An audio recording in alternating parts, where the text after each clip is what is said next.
Come on.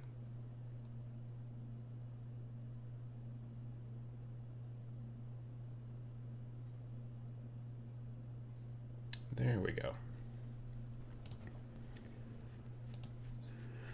All right. Let's see. Gotta get all my windows set up properly. Okay, that's cool. All right, there we go. Let's see, we got all of that, and bang, there we go. It's all set up. Everything's working, mostly. Let me see here. Got Irrational Gaz from Central Scotland. You know it's a morning because my voice is all messed up. Greetings from Hong Kong, says Diego. VJ Morph is in New York City. New York City. Gil says, whoop. First one in a long time I have managed to catch live. Well, we're glad to have you. Andreas says, greetings and good evening from Sweden, Gothenburg. Glad to have you on this weekend. Hopefully it means I'll get some hobby time. Hopefully it does. We've got Miami. We've got Chile, Rockton, Illinois, Utah, Germany, Chicago, Warwickshire, Jersey. Hello from Wilmington. About to head to the beach, says Brent. Have a good time. It's a Memorial Day weekend here in the United States, so many of us have Monday off. Andrew says, morning from Calgary. Got my wife to paint her first model this week. Now she understands why I'm excited about contrast paints. Well, there you go. I got to look at the contrast paints. I didn't get to use them because they were allowing people to use them, but I can only stop by for a little bit because I was running my own booth, me and Matt, at the ACD Games Day on Thursday at the trade show. It's ACD is one of the distributors in the United States that distributes games, because the stores don't generally buy games direct from the manufacturer. They buy them from a distributor because it just makes it easier. And so anyway, we had a booth there for Game 4, and GW had a booth there, of course, and the main thing that they were pushing and showing off to everybody was the contrast paints, and they were letting people mess with them and stuff like that. I posted some pictures on Instagram and Facebook, so you can kind of take those up. But I have not yet actually been able to get in there and do it. Sam has already received a set, I guess, but he is currently in Canada teaching classes, and next weekend he is in Boston teaching more classes. So he said he will be at TMX, though. So if you're coming to the Tabletop Minions Expo, which is coming up very soon, on the 8th and 9th, which is not this upcoming Saturday, but Saturday and Sunday after, Sam will be there, and maybe he'll bring the contrast paints. We'll see. I'm kind of hoping they'll be out soon. I mean, I was told they were going to come out in June, but I was distinctly not told when in June. So that's kind of fun. Let me see here. VJ Morph says, no Nick this week. No, he's out on patrol, or whatever it is that he does. Let me see. What else have we got? Hello from Ireland. My hands are covered in super glue. That happens to me as well. I mean, not the Ireland part, but the super glue part. Good morning from Burlington in Canada. Good morning from humid central Indiana. It's a bit humid here today. It's supposed to get sunnier. Right now it's pretty gray and kind of dark. It's going to be hitting a high of 70 degrees Fahrenheit today. So, hello from Maidenhead, UK. First time catching you live. Well, excellent. Glad to have you. Hello from Los Angeles. First time seeing one live. I usually throw you on while painting. Just bought Battle of Pelennor Fields. Never played a war game before, but love Lord of the Rings. Any thoughts on the set? I've seen it I think I saw it when it was released, maybe, or maybe just after it was released. I saw it at the Nova Open back in the end of August last year. There's a lot of stuff in there. It's a good set. Let's see here. What else? Morning from Ridgecrest, California. Belfast, England. Hey, Uncle Adam. Seabeck, Washington here, building my son's long shot. Neat. Nick is probably on a highly competitive tournament today. Thanks of you guys. Yes. No, I don't think he doesn't have any arms, sadly. Let's see here. Good morning from West Michigan. Coffee cheers all around. Indeed. I could probably use a little bit of coffee, as a matter of fact. Let's come check out the new Warhammer store in West Bend, Wisconsin, says the Lukester. Yeah, it opened yesterday. It is now the it's maybe the third or fourth, depending. I don't remember if there is still one in the Kenosha area or not. I know there's one kind of in Milwaukee, a Games Workshop store. I know there's one kind of in Madison.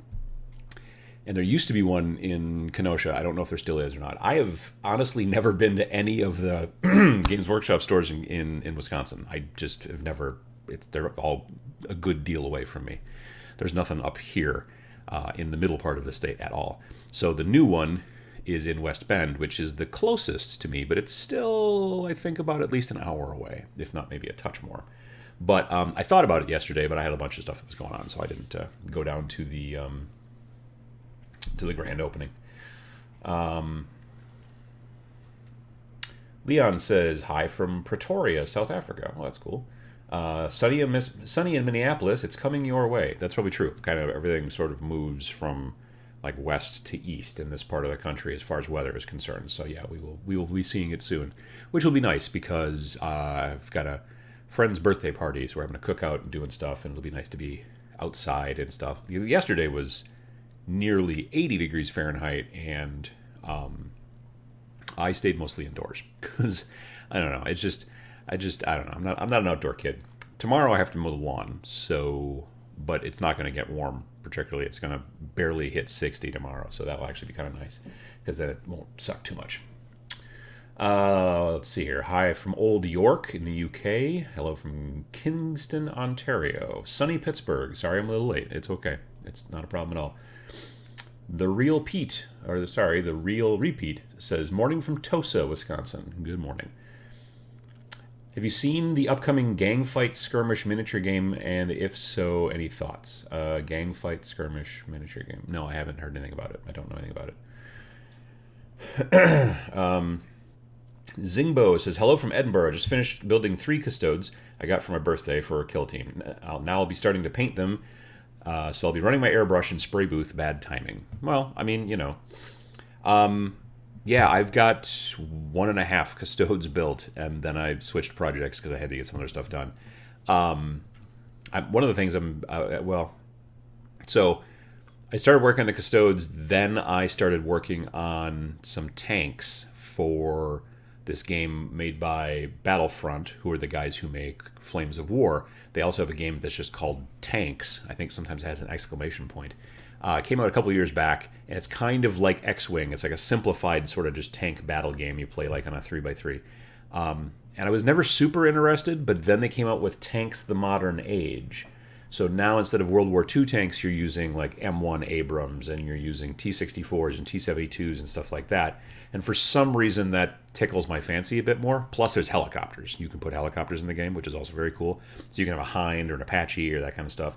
So I got the starter box, which is like $25, and it gives you 1 Abrams and 2 of the T-64s. So I built those. I did some painting on them yesterday. They're close to done. That's one of the things I love about those like 15 millimeter tanks. Is they're super quick to paint. I really enjoy that. But those are what stopped me on the custodes. And then after those things were drying a bit because I had done a bunch of wash on them. Wash takes a long time to dry. I then started working on a human team for Blitz Bowl. So that's only 6 figures. So I've got 4 of them built, and I've got 2 more to build, and then I will hopefully tomorrow be able to go through and start working on getting them, their bases textured and then primed and all that stuff. Got to have them done by the 8th of June, so got to work on them. Brian Etheridge says, Wild in the Streets. Wild in the Streets I have not played, but I'm interested in it. That Wild in the Streets is a free game, and it is basically a game of like pretty much just like different sort of subcultures of music scene folk getting into a fist fight in the streets. So it's crust punks versus goths versus straight edge guy, whatever, that kind of stuff, which I think is kind of interesting. Let me see here. Emily says, I no longer mow my lawn. I'm also not an outdoor kid. We have outsourced it with my travel schedule, $35 a cut, and totally worth it. Yeah, I've been thinking about doing that myself. There's a friend of mine who's got a 13 or 14-year-old who's looking for some employment, and so I'm thinking about doing that. Zingbo says, I too have been taken by tanks the modern age. I have a few built, but I'm still waiting to play an actual game. Vic says, yeah, tanks is fun in between Team Yankee games. It's along the lines of Team Yankee as far as the time period and the type of tanks and stuff like that, and then also the terrain, which is also very cool. Yeah. Let me see here. What else have we got? What is the easiest way to find people to play with if you live in a small town dominated by sports, aka Southwest or Southeast Texas? Houston has a bit of wargaming scene, but it's like 2.5 hours away. Well, I would tell you to go take a look at Game4, which is my day job. It's the app that we have built as a product at the company that I work for. We build apps and websites and junk like that. Not junk, but we build stuff like that for clients.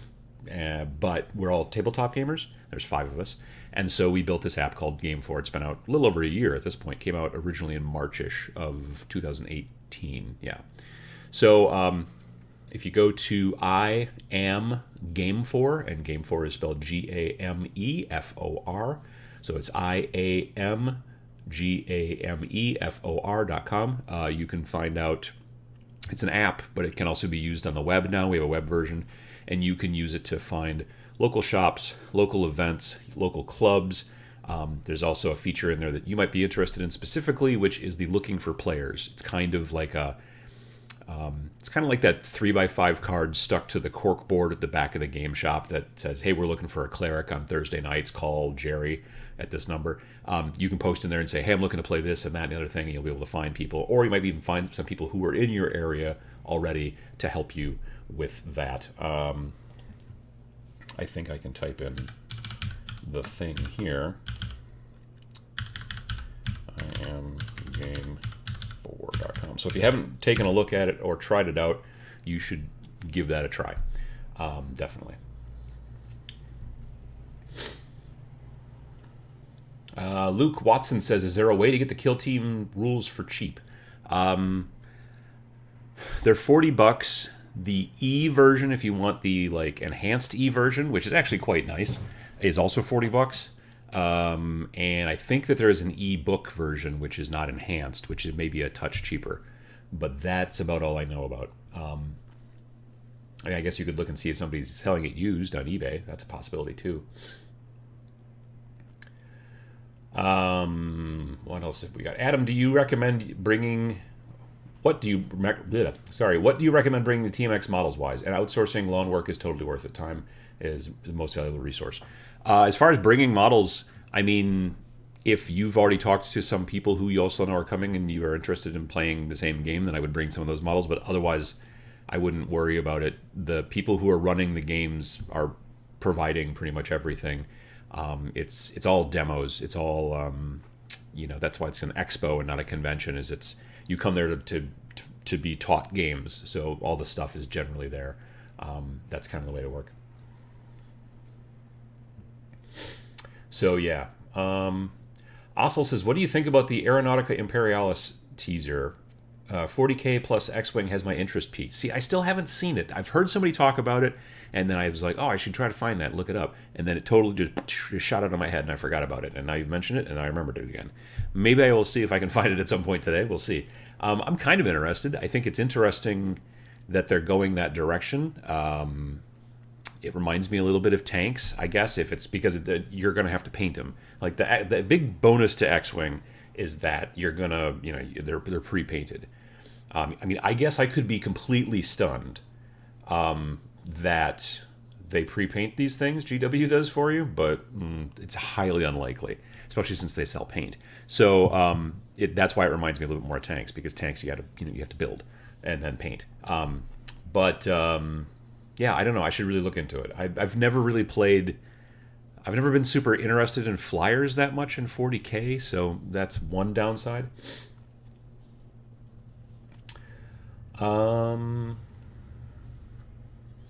Rage Cage says, awesome app. Helped me find a local store, which I had previously thought had nothing but D&D stuff. Turns out they have a bunch of mini war stock. Well, that's cool.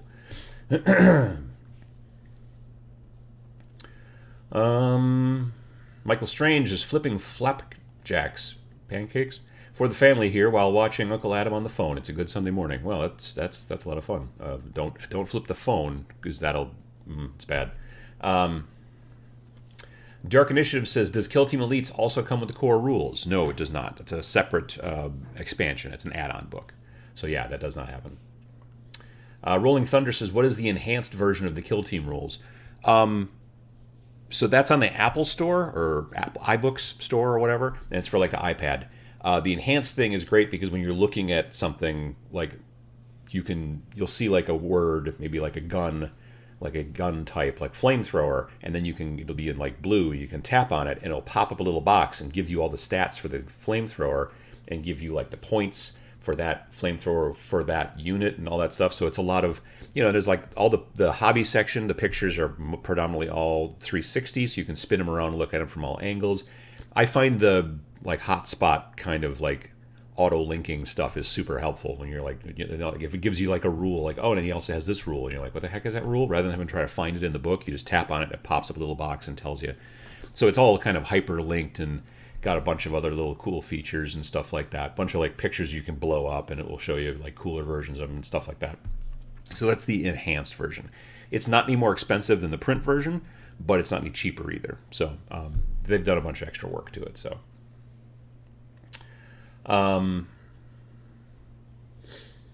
let me see here. Just been to my local Warhammer store to look at Lord of the Rings. All they had was the starter box. Is it worth starting if they are losing interest in the game again? I don't know that they're losing interest in the game. They just came out at the end of 2018. Well, they came out in the beginning of September of 2018 with the new big book. And I know they've added a bunch of other army books and stuff like that. So it'll never be their biggest game. Let's just put those cards on the table. Like the Lord of the Rings, Middle-earth stuff will never be their big deal. But like they started that license in 2001 or 2002. And they're still doing it. And if anything, they have not just let it die. They've started adding to it again and putting stuff out there. So it's not going anywhere, I don't feel. But it's not ever going to be the big one that they push, sadly, because they make more money on, obviously 40K and Age of Sigmar. But yeah, that's where it's at. So even if something does happen to it, there's still plenty of models out there in the line. The books don't disappear when they decide to stop making them. It's not like in video games where all of a sudden the servers shut down and now you're kind of boned on that particular thing. Obviously, like first, or single player games you can generally play forever until all of a sudden they don't work on modern computers anymore. But yeah, with tabletop games you can keep playing it. Now you may not find extra people to play against, but you build yourself a small crew of people locally that are interested or whatever, and then you're set for a long time. The Pansy Man says, what's your favorite orc clan culture? I run Goths and see almost nobody play something other than Bad Moons or Evil Sons. At least for Kill Team, I'm going to be probably going Evil Sons. After looking through the clan cultures that are in the Elites book, yeah, I'm probably going to go Evil Sons. Let me just read it to you, because it's a hoot. Clan cultures, Evil Sons. Add 1 to the move characteristic of models in your kill team, and add 1 to advance and charge rolls made for them. In addition, these models do not suffer the penalty to their hit rolls for shooting assault weapons during a battle round in which they advanced. So they get to move a little bit further along, an inch, and it adds up. And they also don't take the -1 when advancing if using assault weapons. And since, from what I can see, most orc weapons are assault weapons, that's a big benefit because orcs already can't hit the broadside of a barn generally. So that rule, to me, at least in my mind, helps both your fighty kind of combat, choppa type dudes, but it also helps the few dudes you are gonna, or that I'm planning on running, that are more shooty, because at least it doesn't give them another negative when they move or advance. So yeah. Zachary Casperson says, what's your stance on Dark Angels? They're green. Actually, I am looking towards the future. I'm going to build another Primaris kill team. So my current Primaris kill team is Black Templars. And if you go and look at the chapter tactics for Black Templars in the Elites book, they're cool, but I have not built mine to be very close combat, and it's a very close combat oriented chapter tactic. I forget off the top of my head what it is. I think you get to reroll when making charges. Yeah, you can reroll charge rolls for models in your kill team, but many of mine are designed to be shooty. Now, that was back when you'd say, well, why would you make a shooty Black Templar list? That's sort of stupid. Well, admittedly it is. But it's also because back when I did that, all Space Marines were the same. There were no chapter tactics. So I'm just like, I'm going to paint them this because I've always liked Black Templar, but I'm going to go just with the more slightly shooty guys. So now I'm like, all right, well, I started looking through the... I'm going to pull this book out again. I started looking through the chapter tactics and came across the one for the... Like, some of them I was like, yeah, I could see the benefit to that. And other ones I was like, man, that's not the way I play. But the Dark Angels one, which is called Grim Resolve, the stalwart descendants of the lion are renowned for their unshakable resolve, enduring tenacity and strict fire discipline in battle. So, yeah. What the rule is you can reroll hits. You can reroll hit rolls of 1 for shooting attacks made by models in your kill team, including when firing Overwatch, that have not moved in this battle round. In addition, you can reroll reroll the dice to determine whether or not your kill team is broken in the morale phase. So, if your team breaks, you can reroll. Secondly, rerolling all ones across the board, as long as you don't move, is also kind of nice. So I'm going to build another Primaris kill team. I picked up the cheap, like $15 push fit set of 3 Primaris, and then the other one is the set of 3 Reavers. And I got them actually on sale because the shop was having a 20% off sale, so I got them even cheaper. But I'm like, but I don't want to use decals for the shoulder pads because I just suck at decals generally, especially on a curve like that. On flat surfaces, I'm okay with them, but on curves, I'm just not good. And everyone's going to say microset and microsol, that's what you use. And I know that, but I haven't done it before, so I need to practice. Anyway, what was my point? Oh, so I went to Shapeways and bought a set of the shoulder pad icons. They're just the icon that's curved and designed to go on the shoulder pad, and I'm going to use those. So that'll be cool. But that project is a bit down the road, but I've never done any Dark Angels before. So I also have a box somewhere in the basement of the normal Tactical Marine Dark Angels that came with the Dark Vengeance box. So at some point I might want to mix some of those guys in down the road in the roster. We'll see. Anyway, that's where that's at. All right, let me see here. Calvin Blitman. Hey, Adam, I was trying to figure out how to base my Gondor soldiers in a destroyed cobblestone look. Can't come up with any ideas. Thoughts?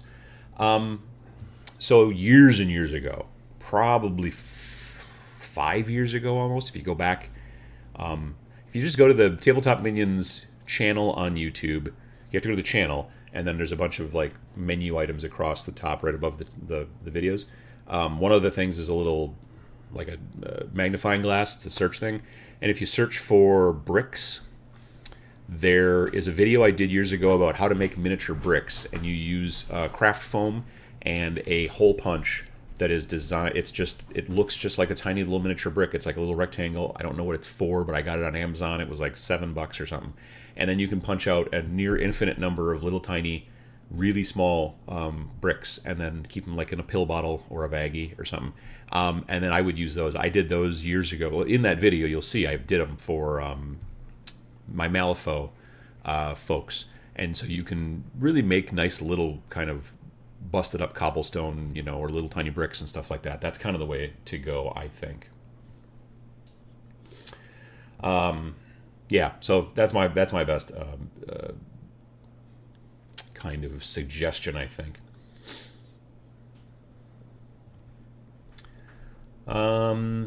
Robo Joe says, I wish Chaos Demons were in Kill Team. Yeah, I still think that they're coming. I really do. And honestly, I still think they might be coming with the... they might release a new box that'll be Sisters of Battle once the Sisters of Battle models come out, and Demons. But I could be wrong. Maybe it'll be... I mean, there's a potential it might be Inquisitors and then Demons, but then they would have to make plastic Inquisitor models, which they kind of haven't yet. And since we know they're going to make plastic Sisters, and since they already have plastic Chaos Demons, I don't know. I would be astounded if they actually took the time and didn't tell anybody about it that they were making plastic Inquisition, but we'll see. Maybe it'll happen. I mean, they could just throw some Sisters and then like Inquisitor Greyfax in the box. I guess that's possible, and that way they wouldn't have to really make anything technically new. Michael Strange says, I finally got a compressor and laid down some primer indoors last night, kicking myself for not doing it sooner. Yeah, I was airbrushing yesterday, actually, with those tanks, those modern age tanks. It's just really so much quicker and faster. I mean, I still enjoy using rattle can if the weather's, comes perfectly together. And it's great for terrain, I find rattle can especially. Bigger pieces. Like trying to airbrush a tile of terrain that is 2 foot by 2 foot, that takes some time. That takes a lot of time. Using a rattle can is a lot quicker. That all being said, I think that it's a good way. I think that for models, yeah, airbrush is the way to go. So, Ray says, Adam, have you ever played Wild West Exodus? Just bought a starter set. Wondering what your opinion on the game. I watched a demo. Excuse me. Either at Gen Con or Adepticon. I think it was Adepticon. Yeah. But it was long enough ago that it was before the new set, the new company bought it, all that stuff. It was back when it was still technically Battle Foam. Because Battle Foam started Wild West Exodus. Like, they launched it. They had a Kickstarter, the whole thing. And then now this other company, War Cradle, I think is the name of them, and they're a UK company, and they bought it. So I've not really, other than seeing models, I've not done anything with the new version, and I've not seen any demos particularly close or anything like that. I'm not super into cowboys, even though these are like alternate history kind of steampunk cowboys. I've just never been super into cowboys, so that's part of the issue there.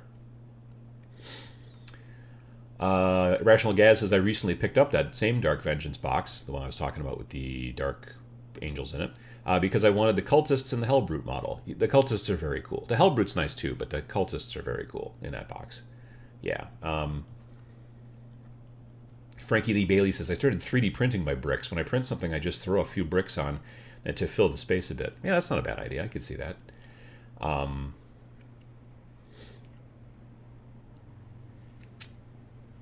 What else have we got here? Glad to have made it on time this week. Greetings from Germany, says Mark. Painting some Dark Eldar while listening to your stream. Love your channel. Well, thank you very much, and good luck with the Dark Eldar.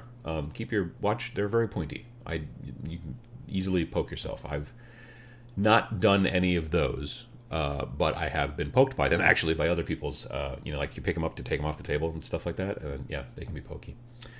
Mr. Num says that Inquisitors would be highly classified. That's a very good point. The Inquisitors would be very highly classified, and that's why we wouldn't know they're coming. It's usually you don't know about Inquisitors until it's too late. John says, gonna have to get the Kill Team rulebook and push my brother-in-law to get it too. Yeah, I've been really enjoying it. Like I said, that's the game that I've been playing the most lately has been Kill Team, and I really enjoy it. It's a $40 book that comes with all the army lists for the most part. Not all of them. Obviously, there's a couple army lists. Like there's 2 army lists that come in Rogue Trader, but of course they come with the models, so it makes sense. And then there's technically an army list and some extra guys in Blacks that are available for free if you have Blackstone Fortress. So if you have Blackstone Fortress, you can then use a bunch of those people in Kill Team. And now, if you get the Elites book, again, which looks thusly, this has rules in it for the majority. Well, it has rules in it for the Shadow Spear Astartes. I don't know if it has any rules in it for the Chaos side of Shadow Spear. I don't think it... Well, I'm not sure. I'll double check, but I don't think it does. But yeah, for the Shadow Spear stuff, I was, hoping that they were going to make some Kill Team rules so that you could move some of that stuff into Kill Team, and they did, and they put them in the Elites there.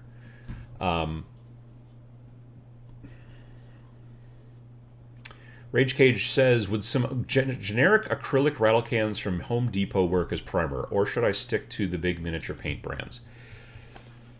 So normal paints, just normal old paints, rattle cans. Some people will say, yeah, that's fine for primer. I don't. I will still use like Krylon or Rust-Oleum or other companies like that, Duplicolor, if you go to the auto parts store. I will use their primers in situations like for the longest time, my favorite black primer was Duplicolor sandable auto primer that I would get at AutoZone for like $4 a can. And that stuff was great. It went out really super thin, had a really nice texture to it. So you don't need to get the fancy schmancy, miniature company spray can primers. Now, that being said, the fancy schmancy companies are starting to make a lot more colored primers because they understand that saves you a step. So GW makes colored primers now. Like if you're going with ultramarines, they make the such and such blue. I forget what name they call it. And they make like the green for Dark Angels, and they make a bunch of red for like Blood Angels or Blood Ravens or whatever. The Army Painter has a huge selection of rattle cans in different colors that then also match their brush paint line, just like GW does roughly the same thing too. Now even Vallejo has really nice rattle can acrylics, so that you can use them. Now the thing is I don't know if the rattle can acrylics from Vallejo are also primers or if they're just rattle can acrylics. Primers have a different kind of thing going on where they're designed to be a really good surface for the paint to stick to. Generally, you also hope that a primer then also sticks really well to the model as well, but they're not all equal.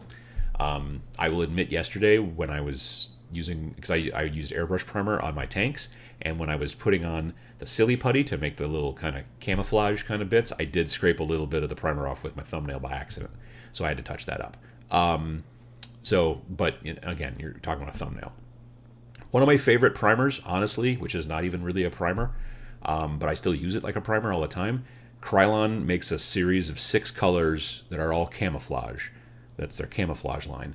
And it's black, dark brown, 2 shades of tan, and 2 shades of like a military green. They are amazing. I did a video years ago. It's like the only review I've ever done on the channel, and I just really, really love those. They work really great for tons of different stuff.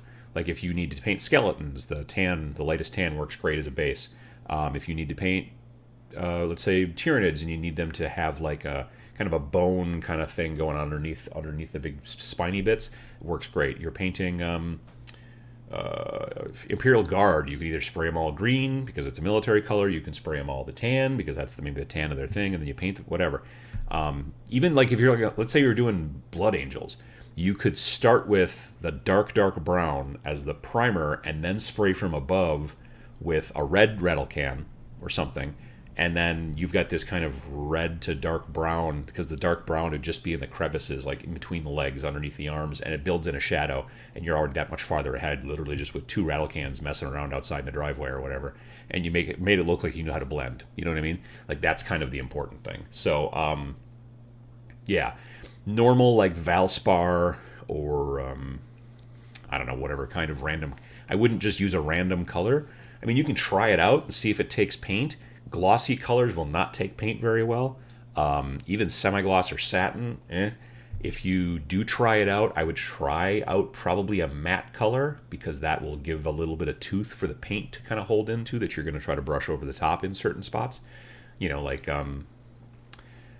Yeah, I think it works. There's definitely primers out there, and even maybe some rattle can paints like the camos, which are technically not primers, that do work well as a primer and also base color, and you can get, save yourself a step, but it will take a little bit of work maybe. So anyway, let me see here. Final Ferret says the Kill Team Elites was kind of disappointing, not looking forward to Custode spam in my local game store now that everyone is starting to pick up the book.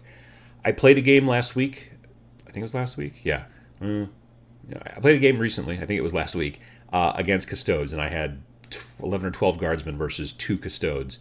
And The Custodes are terrifying, but it's very difficult for them to take objectives and hold them because there's only a couple guys. Like, we played the version where it was the kind of more Terminator-y one, who's like 67 points, and then one of the 33-point guys. You could technically play 3 of the 33-point guys in a 100-point game, and then I had my Imperial Guard. I mean, I put a couple of wounds on them. I put a wound on each of them, but it was a situation I won the game because I could hold the objective, and he just literally, there's just not enough bodies to be able to hold, if the game, and the game ended at the end of turn 4. If the game had gone on to turn 5 or 6, I probably would have lost. But I think with some smart kind of blocking and that kind of stuff, I think that the Custodes are not going to be. They are, again, ferocious killers, but there's so few of them that it's very difficult for you to get, to hold the objectives that you might want for the victory points and stuff. So, that's a thing. There's also something to be said for just like if you're at the local shop and someone wants to play and they're running Custodes, you could just say, I don't like to play against Custodes. And then they can be like, oh. And then maybe if they get that response enough times, then maybe they'll keep them home and they'll bring something else. It's hard to say. Definitely. Uncle Adam, if you're putting grass tufts on a mini base and you're going to varnish, should you varnish before or after applying the grass? Or does it even matter? I would do the varnish first and do the grass last. Generally, it's because if you put the varnish, or if you put the grass down and then you varnish over everything, then you'll get extra varnish on the grass, which sometimes makes the grass sort of maybe clump together or just kind of thickens it up even more than you want. You don't want it to be that thick, or it can sometimes even tweak the color depending on what the grass is made out of. Generally, I do all my varnish and then, and this is one of the reasons I don't do a lot of flock or grass, but I do, once in a while if I do, then I do those little tufts of grass and stuff like that. I do that after the varnish. That's the way I do it, yeah. Nitrous says, any tips for painting orc boys for a beginner? Dry brush. Just seriously dry brush. They are, so I did this guy. I'm going to try to see if I can get this to, oh, that didn't work. Hang on. That's what I wanted. Okay, so this guy, if you watched the Hobby Progress vlog from like early, that was the final earlier this week, this is my Orc Knob bot, and he is the Ambot model from Necromunda that they came out with, I don't know, beginning of the year sort of, and you buy a box, it's like $40 and you get 2 of these models. And, well, not these models, but you get 2 models that are like this, and they're in slightly different poses. And then they both have, if you look at it's his right hand. He's got that claw with the buzzsaws and stuff like that.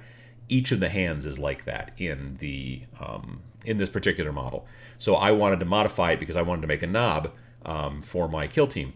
So I built this other weapon over here, which is it's a multi-scorcha, which is basically just a normal orc gun that I put on there. And then I added like a flamethrower on the bottom and put that crazy crosshair thing on the top. And I put that weird tank that I took off of some other bit from some flamer, I think.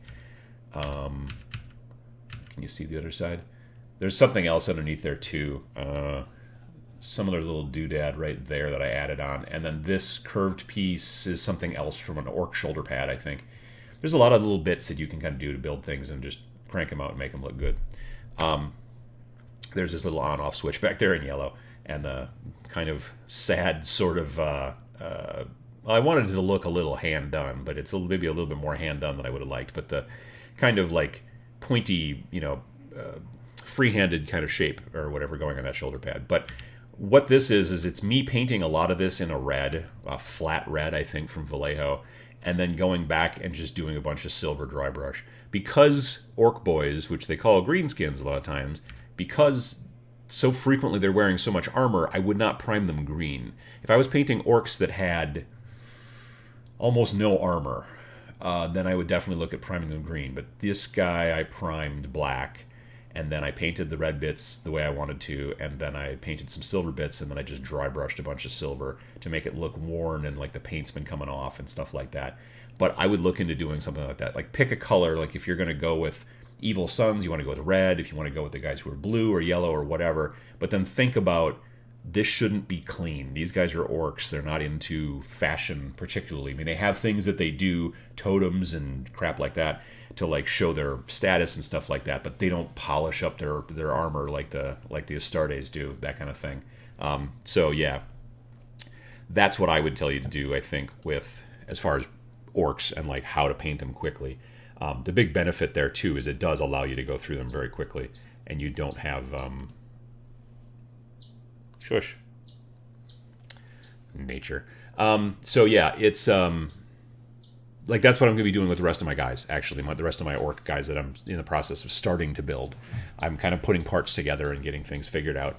I've worked on some lists for my orc kill team, and now I have to sort of tweak the list because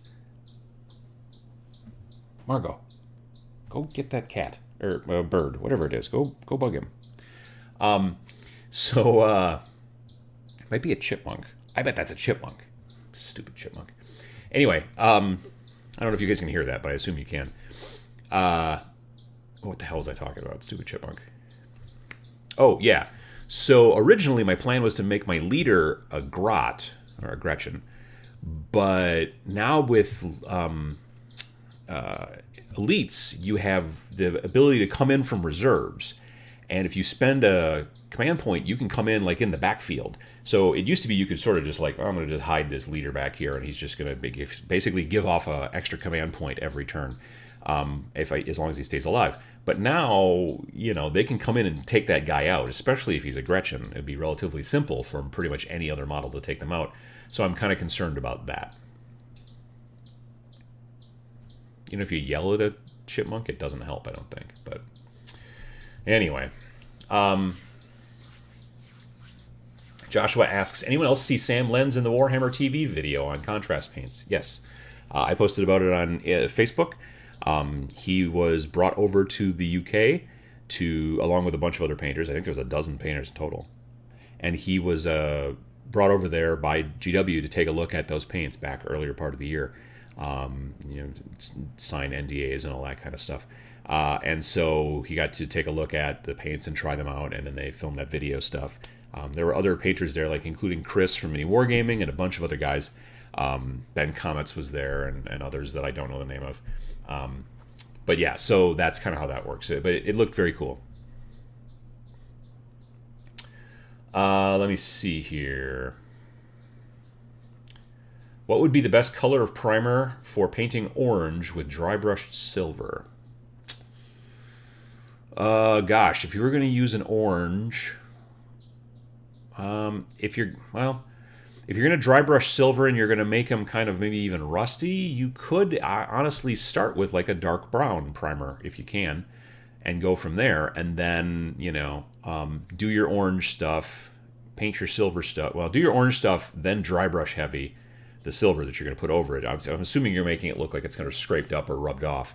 And then you can go back and paint the other parts afterwards. There's a big benefit to doing the dry brushing first, because then you can kind of go crazy with it. And if you get it on other stuff that shouldn't be dry brushed silver, like let's say the orc skin, you're going to paint that next. So you'll cover up any overbrush that's a word I just made up, that you got on those parts. Like when I did the model I showed before, I did the red, I primed in black, painted the red parts, dry brushed the hell out of them, and then went back and painted all the other parts that weren't supposed to be dry brushed, but then I painted over, because the thing is if you paint, let's say you paint the guy red.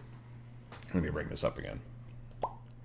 That's not what I want to do. This is what I want to do. So like if you paint this guy red, all this stuff red, but you've got this part over here, which is kind of this rusty, grungy brown, that kind of stuff. Like this skull up here. I had to paint the skull after I painted everything else, because if I had painted the red, and then painted the skull bone color, and then started doing the silver dry brushing, I would have gotten silver dry brush on the already painted skull. But since I didn't even paint the skull first, it was primed, but I did the red, then I dry brushed the heck out of it, got a bunch of silver on the skull, but then I went back and I painted the skull like a chocolate brown, and then I went over it with a khaki, and then I did dry brushing white, and since it's higher up, I didn't get dry brushing onto the shoulder pad. So I did a video a long time ago about when to dry brush. And it wasn't so much about when you should and shouldn't use the technique. It was more about when in your process should you do it so that you can be a little bit more free with it and then paint over the parts that got extra silver or whatever the dry brush color is you're using, paint over those parts to cover it up. If you do those parts, like if I would have had to try to dry brush this shoulder pad after I'd already done and finished the skull, I would have had to have been I'd have to silver dry brush very gingerly to try to not get silver on the skull. And then I couldn't do it justice to some degree by being able to really go in there. You really want to go kind of to town when you're dry brushing, unless it's like, if you're talking about there's just like a simple, like you're trying to do like a loincloth that's, or not a loincloth, but a chainmail that's hanging down. Sometimes you can just get in there a little bit with a small brush and that's fine. But when you're trying to get effects like this that look like long-term wear, then you want to be able to kind of get in there and go to town. So anyway, that's that stuff. Now I gotta try to get all my screens to come back. That and that. All right, so there you go. BJ Morph says, I want to meet this chipmunk at TMX. I don't. Luckily he's left, or something, or she, I don't know. I have no idea. Chipmunks and crickets don't take direction. That's very true. Master Druid says, I have Reaper paints. Is there something better? I mean, better is a strong word. I think it comes down to what you prefer. I don't use a specific paint brand. You know what I mean? Like, I mean, I don't go, I only use this or I only use that. I use a mixture of stuff, a ton of different things. I use Citadel, which is GW stuff. I use Vallejo. I use the Army Painter. I use Reaper. I use P3 even a little bit, not a ton, but I do have some P3 stuff. So yeah, there's nothing specifically. There are people who do have preferences that only use one thing, but a lot of people, most people that I know, mix and match a bunch of their stuff. So yeah, definitely.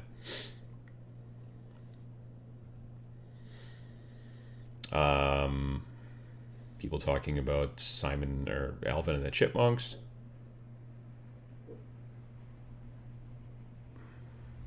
So I'm hearing weird cat noises.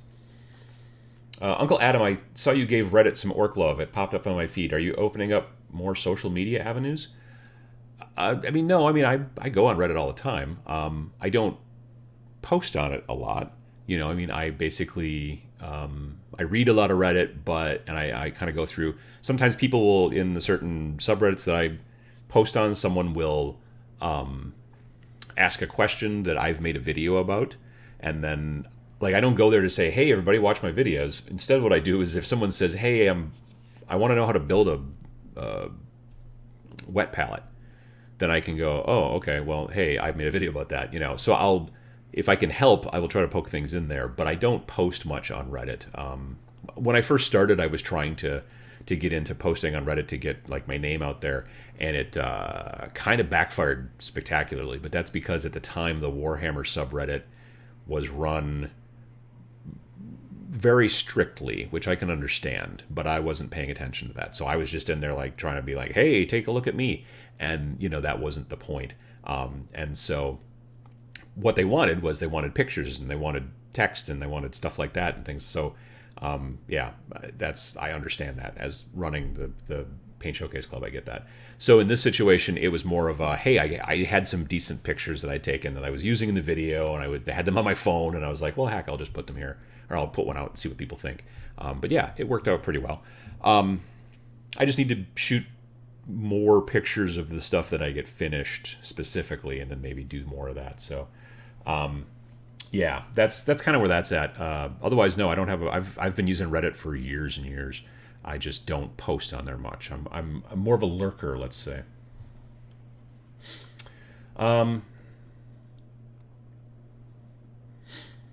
Marcus says that a rule that I stand by is painting anything that would involve messy techniques like dry brushing or hard to reach surfaces, then paint the rest. Yeah, that's also a big benefit for one of the reasons why you paint inside out. So you paint like the lowest, like the skin.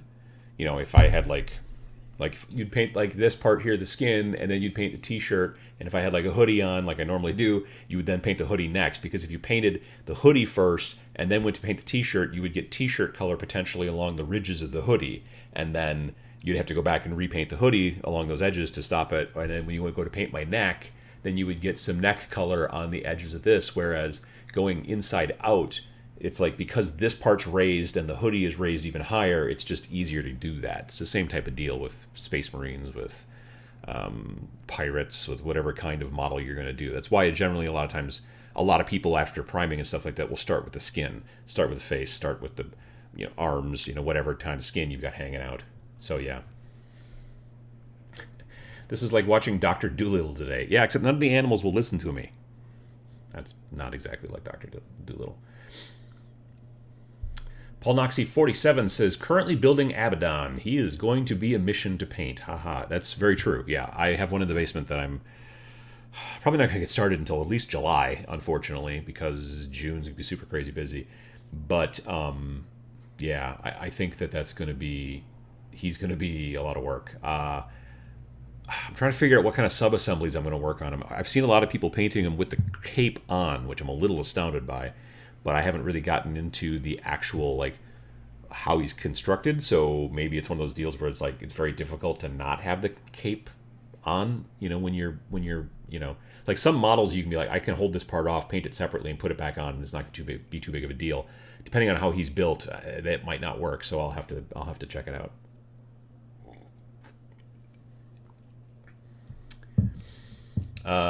Phil says, I finished my Dark Imperium box set. I left the Poxwalkers till the end, and I wish that the contrast paints had been available for those shockers. Yeah. They would be a very good candidate for the contrast paints. I would say that not... I really do like the concept of the contrast paints. I don't think it's the end-all, be-all. I think for people who are trying to crank stuff out real quick... or who are very new to the hobby, it will be great for a lot of situations. Skeletons, great. But I also don't think you probably ever want to paint the entire model with contrast paints. I think like if you were going to do skeletons, you'd use a skeleton bone kind of color contrast paint and just do bone and then let that completely dry and then use normal paints maybe on the sword, like you'd want a metallic. You'd probably, if there's got like some rags or, armory kind of bits hanging off of them, you might want to paint that with normal paint. The base, I think you would paint with normal paint, but it does allow you to get big areas done quicker and make them look better than if you just painted it bone color. You know what I mean? I think if you were doing bloodletters, since there's so much of that red skin on them, you could just get through a ton of them very quickly that way, but I would still paint their horns and their teeth and their weapons probably with normal paints. I don't know.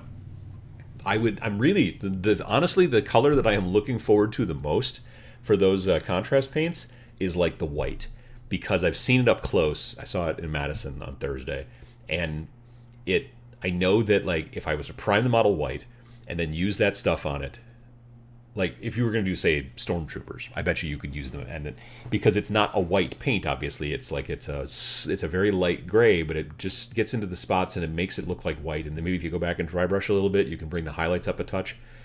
I do want to try the white because I think white's a really hard color to paint. Yellow's a hard color to paint. Red can be sometimes, but yellow and white are two of the tough ones. And then also even black. I'm really looking forward to just trying their black color to see if it's like can I do a bunch of Death Watch and just slop that stuff on and not even edge highlight, and how will it look if I then go back in and paint all the guns and all the other parts normally like you would, but just leave that black, just straight contrast paint, and see how it looks. I kind of want to do some tests, I guess, and look at it. So hopefully I'll be able to get some eventually. Digitari says, watch the Painting Abandoned video on Warhammer TV for the sub-assemblies to build. That's probably a very good point. I'll have to do that before I start going. Nick says, do you think that contrast paints will be bad for commission painters / studios? No, not at all. Do you think it'll be bad for them to use contrast paints? I think if they can make it look good, then not at all. Will contrast paints make it so that people stop using commission painters? No. Especially not for fancy stuff. But even for, and the thing is that here's the deal.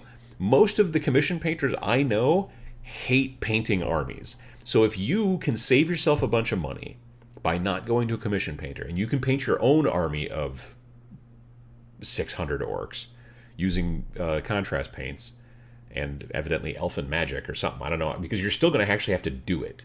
They work well and they will save you steps, but you still have to actually sit down and do it. Generally, a lot of times, commission painters are making money off of people who just either A, don't have the time or the interest in painting. And just because a paint comes along that is easier to use and will save you some steps, I still think there will be plenty of people who are like, yeah, but I just don't even want to buy any paints. I don't even want to hold a brush. I don't even want to hear the word paint. That's probably taking it too far. But you see what I'm saying? So I don't think it's going to be that big of a deal. At the very least, you're going to get commission painters who are probably maybe getting fewer people who are coming to them with massive armies of the same model over and over and over again to paint. But they may go, okay, I know that I still can't do really good justice to this HQ unit that I want to have in my army. So I'll send that model off to the commission painter. And then the commission painters are like, I like painting HQ units way more than I like painting 50 Necrons or whatever. So, it's very possibly going to be good for commission painters. I don't think that commission painters will see a big downtick. I mean, again, like I said, most commission painters I know absolutely dread or just straight up do not do like tons and tons and tons of troops, because they're just like, I just don't want to. And so that's kind of the way it works. So if you can paint your tons of troops yourself and maybe send off some HQ units, then I think that that's probably not too bad.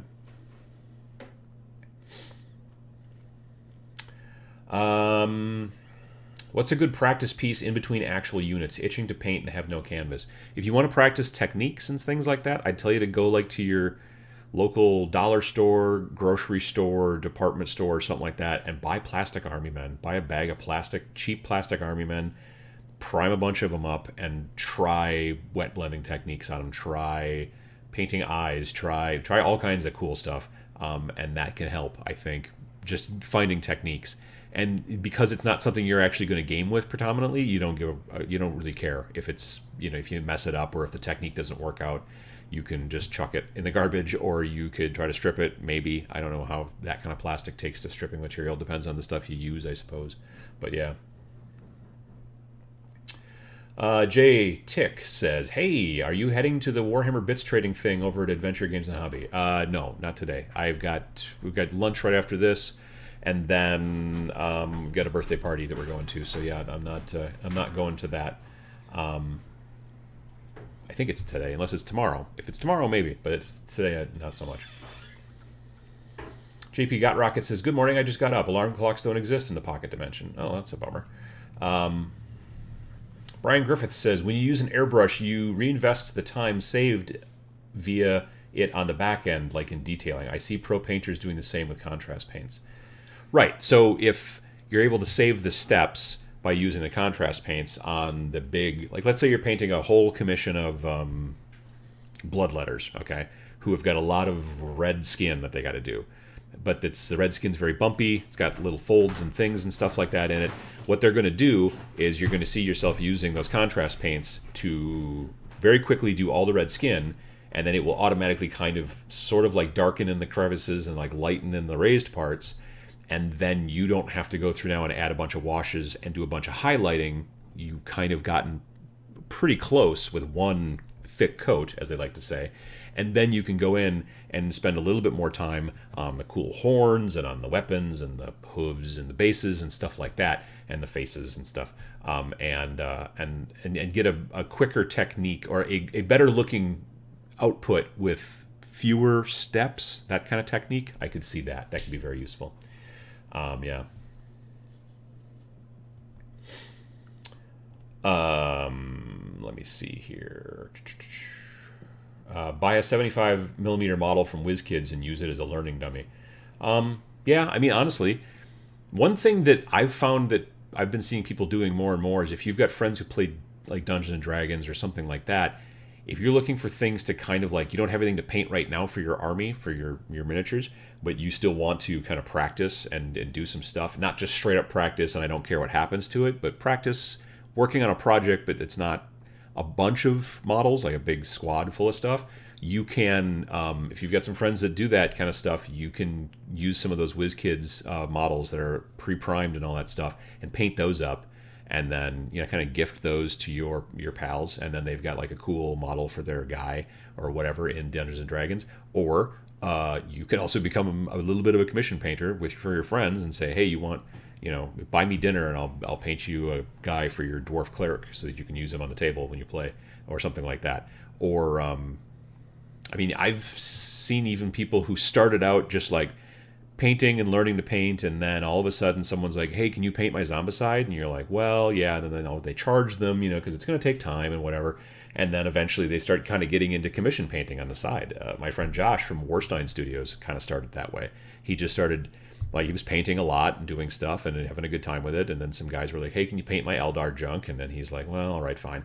And then it kind of went from there. And now this is like a side business for him. He's, Warstein Studios is doing great work. Yeah, so there's a lot of things. You don't have to be an absolute master to become a commission painter, as long as you explain to people and show them, this is the type of work I do, and it's probably cheaper than going through somebody who's got a whole bunch of awards under their belt, but I can still paint your Shadows over Brimstone or whatever and make it look better than it does now, because it's basically just colored plastic. So, you know what I mean? Like there's things like that. And then maybe you move down the road and in 4 years you are doing amazing Golden Demon stuff and have a really kind of booming side commission thing. Or on the other hand, you get into commission painting, find out you hate it, and then you can stop and say thank you, and then and not do that anymore and just paint for yourself. So there's that too. Yeah.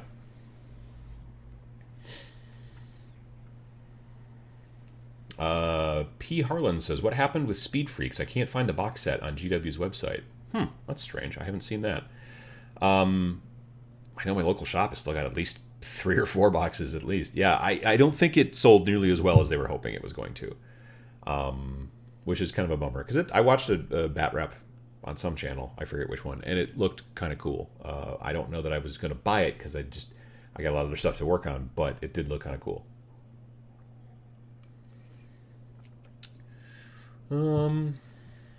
Matt says, planning to use contrast paints on Zombicide. Zombies. Hope it works out. Yeah, I think that's probably in the right direction, honestly.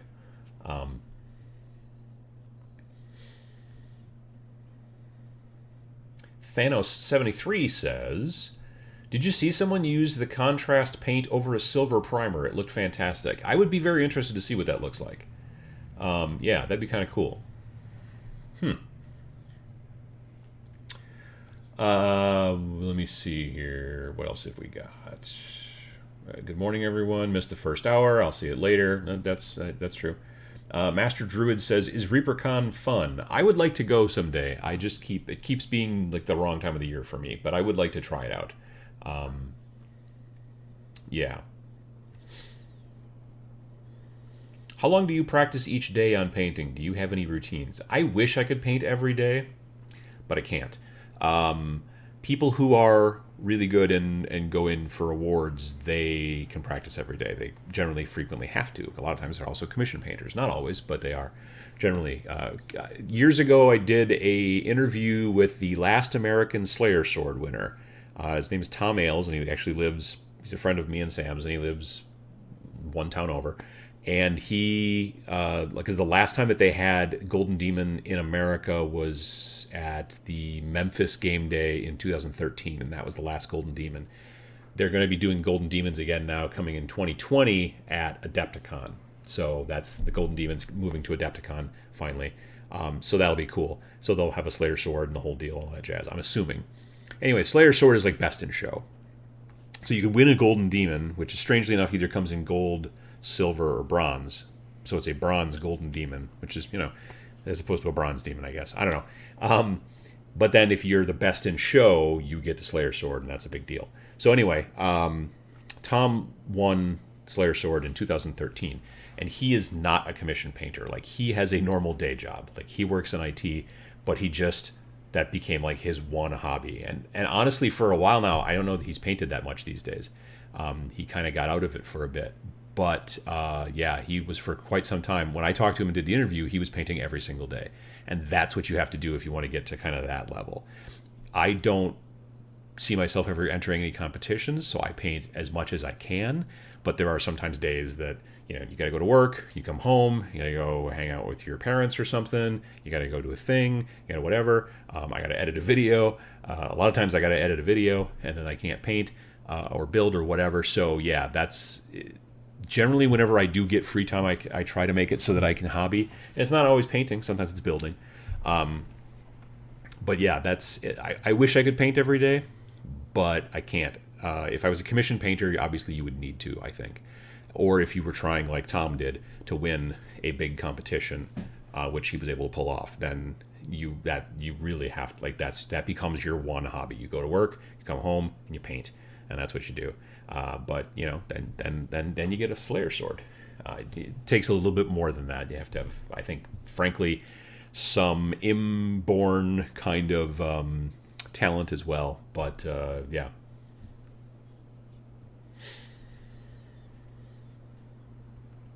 Let me see here.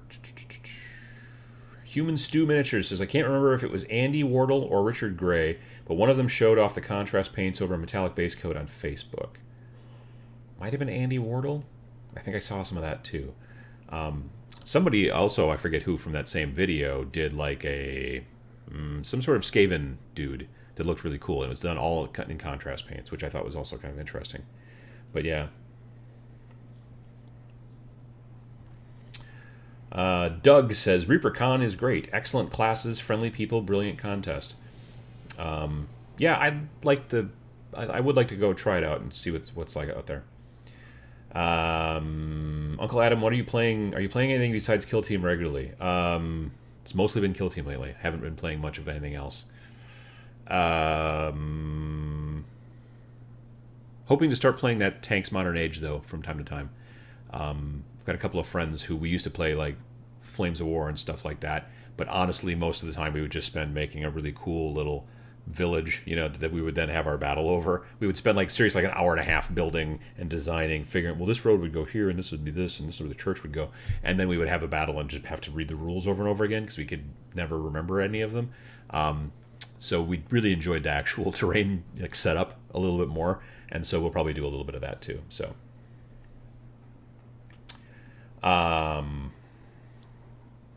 have you seen the Song of Ice and Fire game? Yeah. I'm not, it's a rank and flank style game, meaning that you have like movement trays and then you put your people in there in ranks, and then I'm not into those types of games. It's just a personal preference. I know Sam has been playing it and been painting it, obviously. He and his girlfriend are big into it, and other people are enjoying it quite a bit. I know Terry Latorco, she's got a YouTube channel, that Terry girl, and she's big into it, and there's a lot of people. There was a big size tournament at Adepticon, but I just don't like that style. That's why I never played Warhammer Fantasy. I liked the models, but I didn't ever get into it because I didn't like that style of play. Yeah, I love the concept to some degree behind Kings of War, but I love the fact that in Kings of War, you don't take the models away as you lose so you can almost build like a little mini diorama that they don't come off. They stick to that kind of like rectangle that you move around. I just don't like moving the rectangle around. It's just a personal preference. It's just not my style of game. I like having everybody separate and generally more skirmishy these days too. So there's that.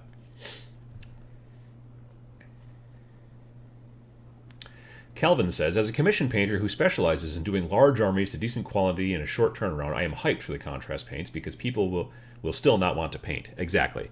If the contrast paints can help you as a as a commission painter save even 2 steps on a job, that's a big win. You know what I mean? Especially when you have to do it over and over and over and over and over and over again for 60 models or 100 models or something like that. If that's why I'm a big fan of using colored spray primer, because then it's saving you a step, because you're not priming and then base coating, you're doing them both in the same step. If I can find that, and this is the thing that I'm really kind of interested in with the contrast paints.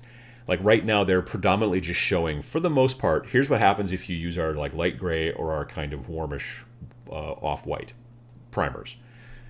Now, just some people in the chat are saying today that they showed, well, this is what happens if you put it over silver. Well, that's kind of cool. I want to see, well, what happens if you put it over dark blue? What happens if you put it over this? What happens if you put it over that? And see how these things work. I think people are going to start not watering it down because they tell you shouldn't water it. They have a special thinner for it. Or not a thinner, but a medium. I think you're going to see people doing some sort of interesting stuff with that. I think you're going to see people getting into it and really starting to mess with it and experiment. And I think that's where it's going to maybe really kind of pull out.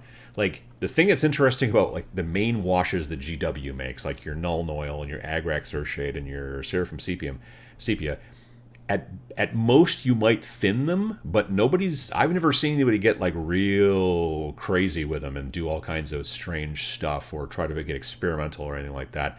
I think we might see that to some degree with these contrast paints. At least I plan on doing it. So, I'm assuming there are other people out there who might know how to do that or might want to do it like me. I don't know.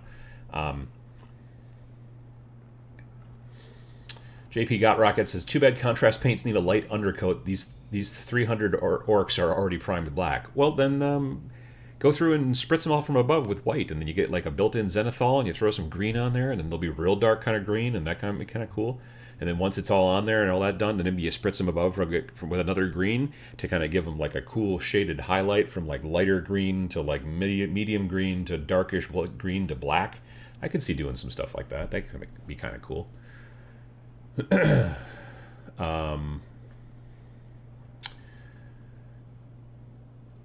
Malifaux 3rd Edition will be released in June. Are you going to take a look? They will provide update cards for each faction like in the transition from 1 to 2. I don't know. Maybe. I've got a friend, he and his wife have always been vaguely interested in Malifaux. Maybe we'll give 3rd a try. I don't know. I still like a lot of their models a lot, and I love the concept of the cards and stuff like that. But I think I might just stick with the other side, which is their slightly larger scale game and has the bigger models and stuff like that. I think that's going to be maybe a bit more of one of my fall projects is trying to get all those guys painted up. I talked about them back when I got the Adepticon booty video. The cool stuff from the other side is already built. Like, you don't have to build those models; they're already built. You just have to glue onto the bases, and that's it. And then paint them and all that jazz.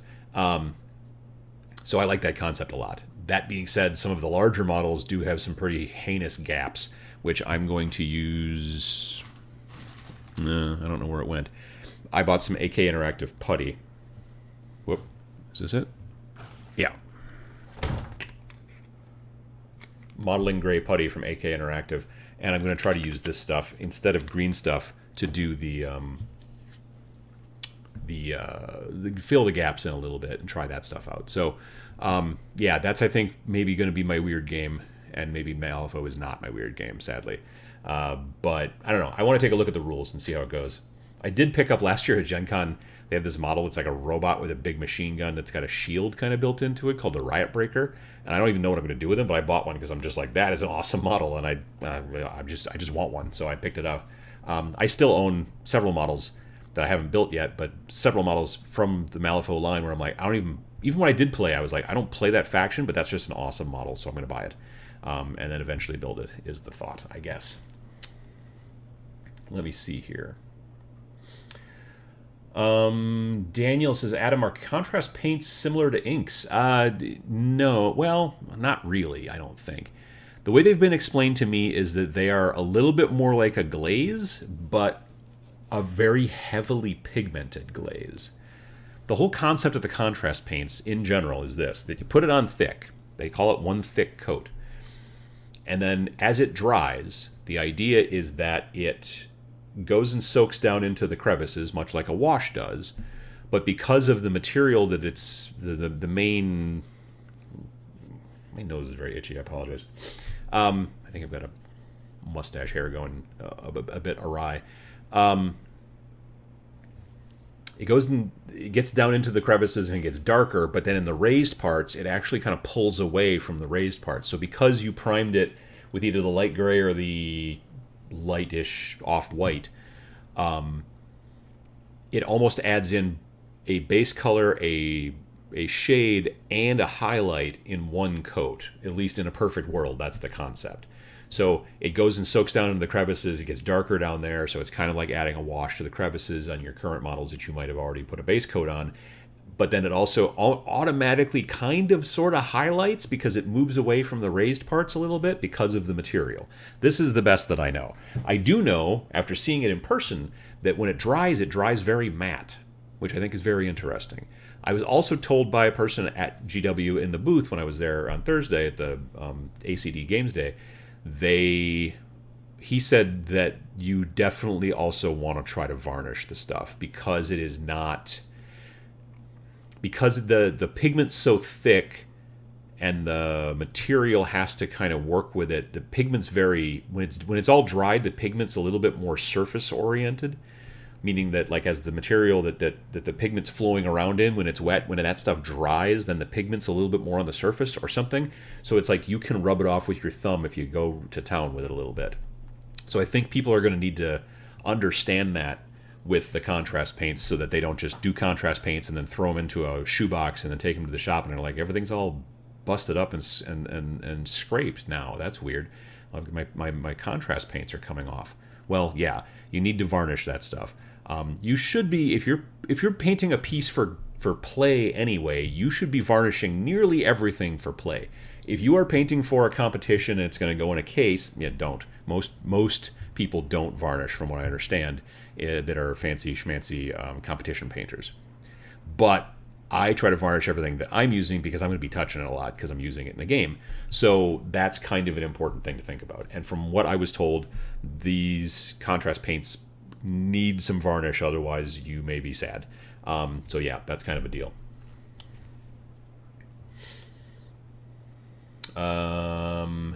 Austin says, new to the hobby. I'm working on my Skitarii kill team. Got the one from your cheap kill team video. Any tips on playing AdMech?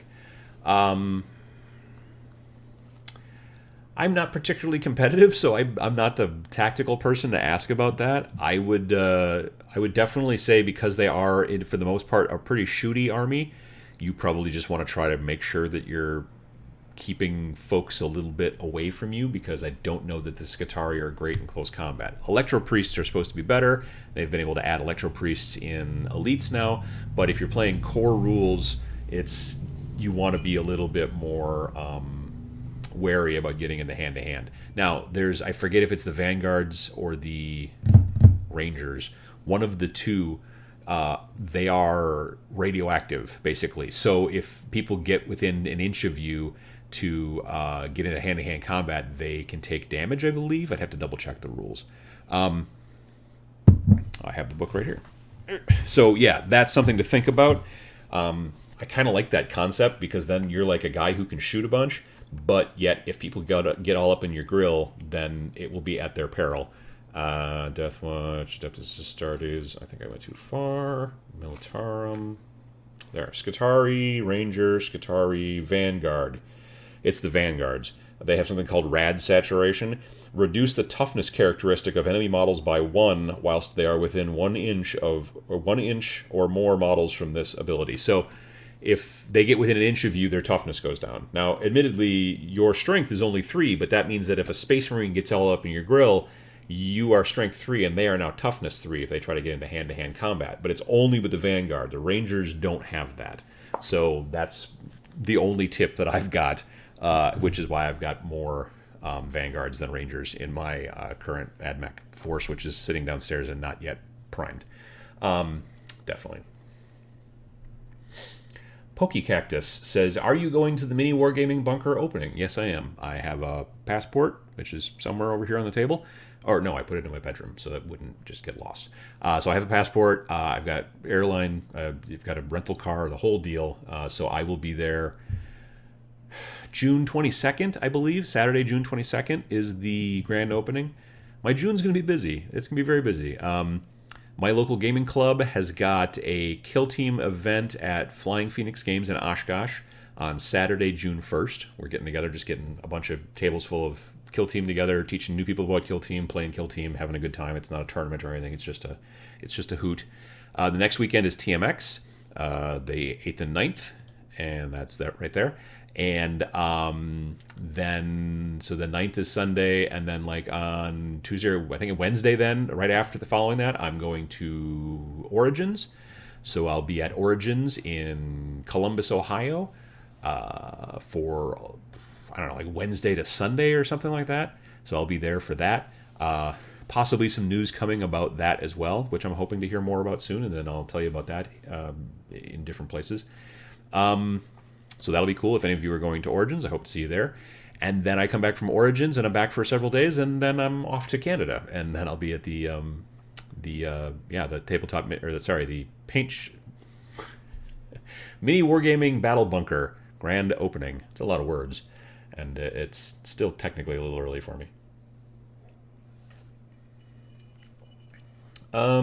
Christopher Judd says, do you think that the lighting in your painting area affects your style, in air quotes? Because I paint in quite a dark area and tend to find that my minis look very shadowy.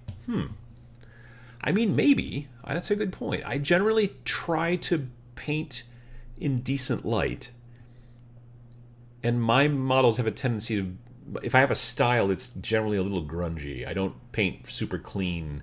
I have a tendency to have a little bit of battle worn, a little bit of mess, a little bit of dirt. I kind of like that in my models. I want them to look like they're in a battle and not just standing at parade rest or whatever. So yeah, but I don't know if I could see where if you were using a light source that was heavily like tungsten balanced, like a very warm light, it would affect your visual representation of colors, and then you might paint things skewed a different way. Again, I generally paint with only daylight balanced bulbs, which it used to be impossible to get daylight balanced bulbs like 10, 15 years ago. It was super difficult. Now, nearly any place you go, if they sell light bulbs, they generally either come in what they know as soft white or daylight, and I always go to daylight. It's not perfect daylight color, but it's way better than the soft, warm kind of light that is nice in your house sometimes, but is not great for a light source when you're trying to paint. So that's kind of where I'm doing there. Let me see here. How far is mini wargaming from downtown Toronto? I have no idea. Mini wargaming is in Welland, and it is like I'm flying into Buffalo and then renting a car and driving to Welland. So I'm driving across the border, and Welland is roughly 45 minutes away from Buffalo. So, I could see that.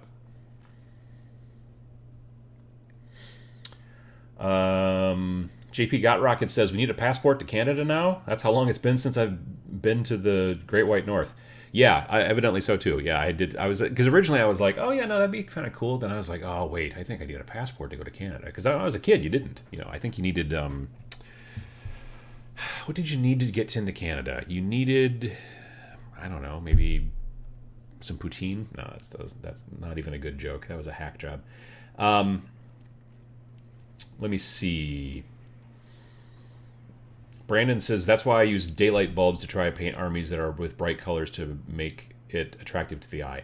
I just find that daylight balanced lights are just better for color perception to some degree. I don't know why, but they do seem to be. Ross Morton's got some tips for AdMech, the Adeptus Mechanicus. They're really good with the plasma calibers. If I remember correctly, you can get 6 combined with Take Aim, lets you reroll hits of 1, so no overheating when charging. Well, there you go. That's more than I got.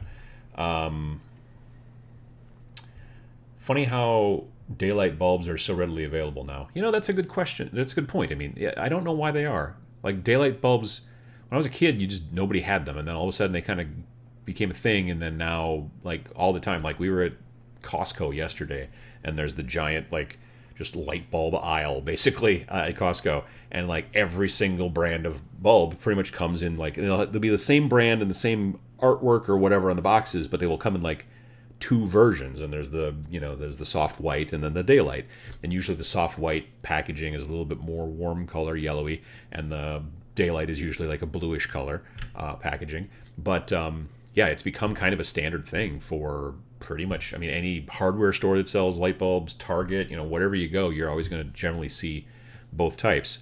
And I think it's because some people just prefer the, like, I honestly, around the house, like in a lamp or whatever, I generally prefer the warmish kind of, the soft white.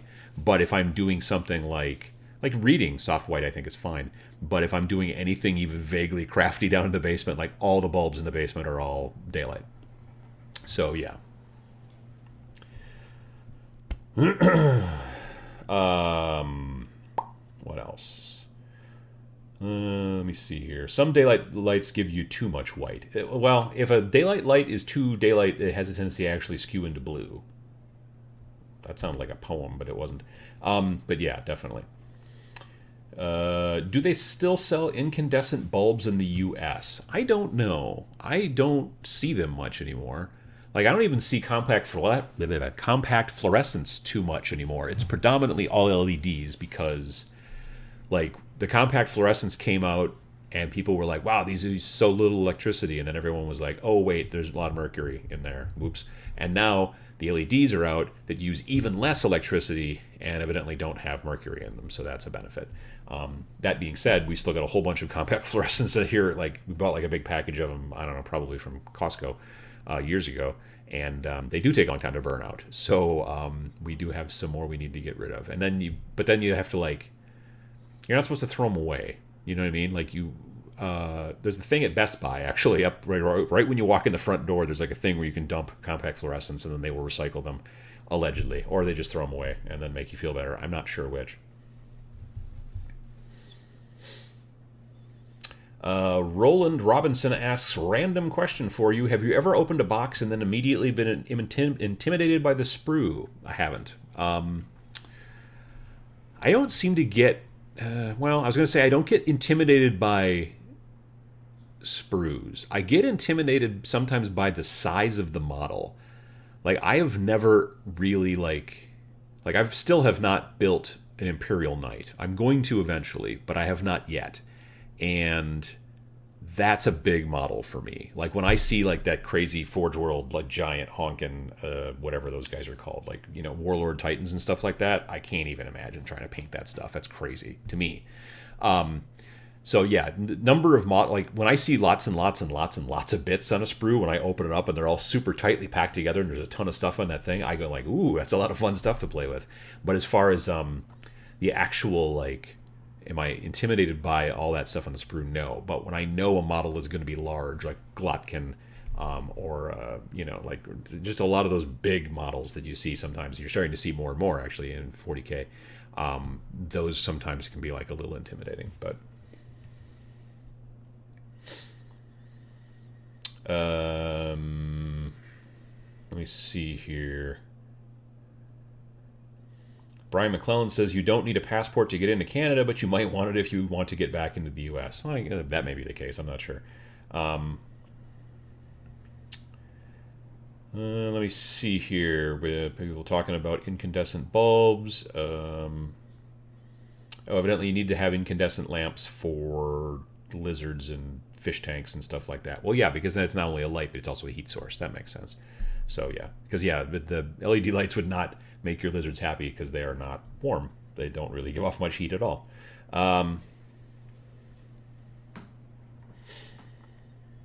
Tiny metal arms for metal minis always make me frown. Yeah, sometimes there's certain. I have some metal minis from Zombie Smith games, and the heads are separate from the rest of the body, and they are difficult. So I've not gotten super far on that project, sadly. Yeah. I should talk about some orc stuff, which is what I said I was going to do over here, didn't I? Yeah, so that's my big orc knob. Originally, my plan was, with Mr. Orc Knob, was he was going to be for the orc knob in the core book for Kill Team. Let's go find the orcs. So, itchy nose. Orcs, orcs, orcs, orcs, orcs. Nope, those are Tau. There we go. Okay, so under Orc Boys, you've got technically 3 different models that you can use in that are considered to be Orc Boys. There's the Orc Boy, which makes sense. There's the Orc Boy Gunner, yeah, and then the Boss Knob. So originally, my dude there, the Ambot robot guy, was going to be a Boss Knob for my orc boys. And the reason is because I just thought it would be a really super fun, cool conversion, but also I wanted him to be my combat specialist and not my actual leader, because he's got strength 5, which is relatively awesome, toughness 4. He's got 2 wounds, also awesome. So he's almost like a Primaris, but technically stronger. His ballistic skills 5+, so not awesome. But I also gave him a combi Scorcha, which means that he's got a flamethrower. So if you get sort of close to him, he's got a flamethrower, which he can't technically miss with, which is good. And then he's also got 3 attacks. And if I make him my combat specialist, he now has 4 attacks. Now, this model is armed with a This model is armed with a. Well, normally there's just a Slugga, Choppa, and Stick Bombs, but the boss knob may replace their Slugga with a combi weapon with Rocket Launcher or combi weapon with Scorcha. I went with the Scorcha because with the Rocket, I'm not going to hit jack with that. The boss knob may also replace their Choppa with a Big Choppa or a Power Claw. So well, you can't really see it because the title's in the way. Let me go do the thing real quick with the picture. This. So yeah, this claw over here, there's your Power Claw. And hang on, there we go. So there's your Power Claw, and here's your combi Scorcha, combi weapon with Scorcha. So a combi weapon is basically like it's a shooter, but it's basically their combi weapon, but it's spelled with a K because orcs.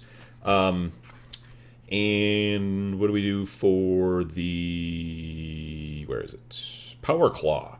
So the Power Claw is strength times 2. Now, since our friend here, the knob, is already strength 5, that means he's got a strength 10 with that Power Claw, which is awesome. It's also got an AP of -3, which means he's subtracting 3 from pretty much anyone's saving throw. So if you're a Space Marine and you've got a fancy 3-up saving armor save, now you have a 6-up. So good luck with that. And it's D3 damage, which means more often than not for me it's like 1 or 2, but sometimes, you know. The downside is that when attacking with this weapon, you must subtract 1 from the hit roll. This is basically the old school, what they used to call unwieldy, I think. Power fists. Oh, sorry. Didn't realize I wasn't in the shot again. Power fists. A lot of bigger, thicker weapons were unwieldy or bulky or something goofy like that. And then that basically made it so that you were less likely to hit with that weapon, but you were hopefully going to do the job. So yeah, that was originally the plan with him, and then I was going to do several other Bernas, and I was going to do a couple of Grots or Gretchens. One of them was going to be the leader, and still might be. He'll be in the roster, but now with elites and with reserves. See, one of the things I love about Kill Team is if you play it the way that you're supposed to, you have a collection of models, your roster, and then you figure out what mission you're going to be playing. You figure out even which version you're going to be playing. You're going to be playing just regular core rules, you're going to be playing with some of the elite rules, are you going to be playing, what are you going to be doing? And then you kind of figure out and quickly build your force up to 100 points, let's say, if that's the mission. Maybe it's 125, maybe it's, whatever. So you get to tailor your list. You also get to tailor it based off of who you're playing. You and I sit down and we're like, okay, we're going to be playing, I'm playing Orks, you're playing Necrons. Okay, well now I know some things about what your kind of army does. So I can be like, okay, cool, I'm going to take these guys versus these guys, or I'm going to take this versus that. So you get to tailor a little bit, which is sort of cool. In this situation, if we're not playing an elites game, or if we're just at least not playing with reserve rules, then I can decide to take my Gretchen leader because I know I can hide him in the back and it'll work. And then I could take this big boss knob as my combat guy, give him that extra attack. That's not a bad plan. Knowing that a model is going to be, knowing that my opponent's probably going to have a bunch of close combat guys, we're going to try to get in my grill pretty quick. I might take more Bernas because then I'm getting more flamethrowers. But if I see that they're going to try to be a little more shooty, then I might want to take a couple of Ludas instead because that gives me more range or whatever. So that's one of the things I do kind of dig about the roster system with Kill Team. Like, I'm very guilty when it first started, Kill Team, that I was just like, I build a 100-point list and that's what I bring. Done. Now I'm starting to bring more than 100 points. I'm starting to bring a roster and then look at what we're going to do and then quickly sort of whip something up. It's hard to sort of, like, I've been trying to like have in my phone on Battlescribe have a bunch of different 100-point things that are all within my roster but have sort of slightly different uses. Let's see how that works out. Speeds things up a little bit. That is the one downside, I think, to doing it this way, though, is that if you are playing with the roster and you have to come up with a 100-point list, when it comes time to build that list, if you are tailoring to the thing, there are some people that take forever to build lists. And you might be sitting there across the table from each other and you're like, you've got your stuff ready to go. And they're like, but if I do this, I could get 1 point out of that. And you're just like... So even though the games are generally faster, that front end might actually get a little slower if you do a lot of really fancy... Like if you put a time limit on it, maybe that's a... I mean, definitely for tournaments you see that, I think, is you see time limits for those rosters. But for people just sitting and playing at the shop, I don't know that it's necessarily the way to go.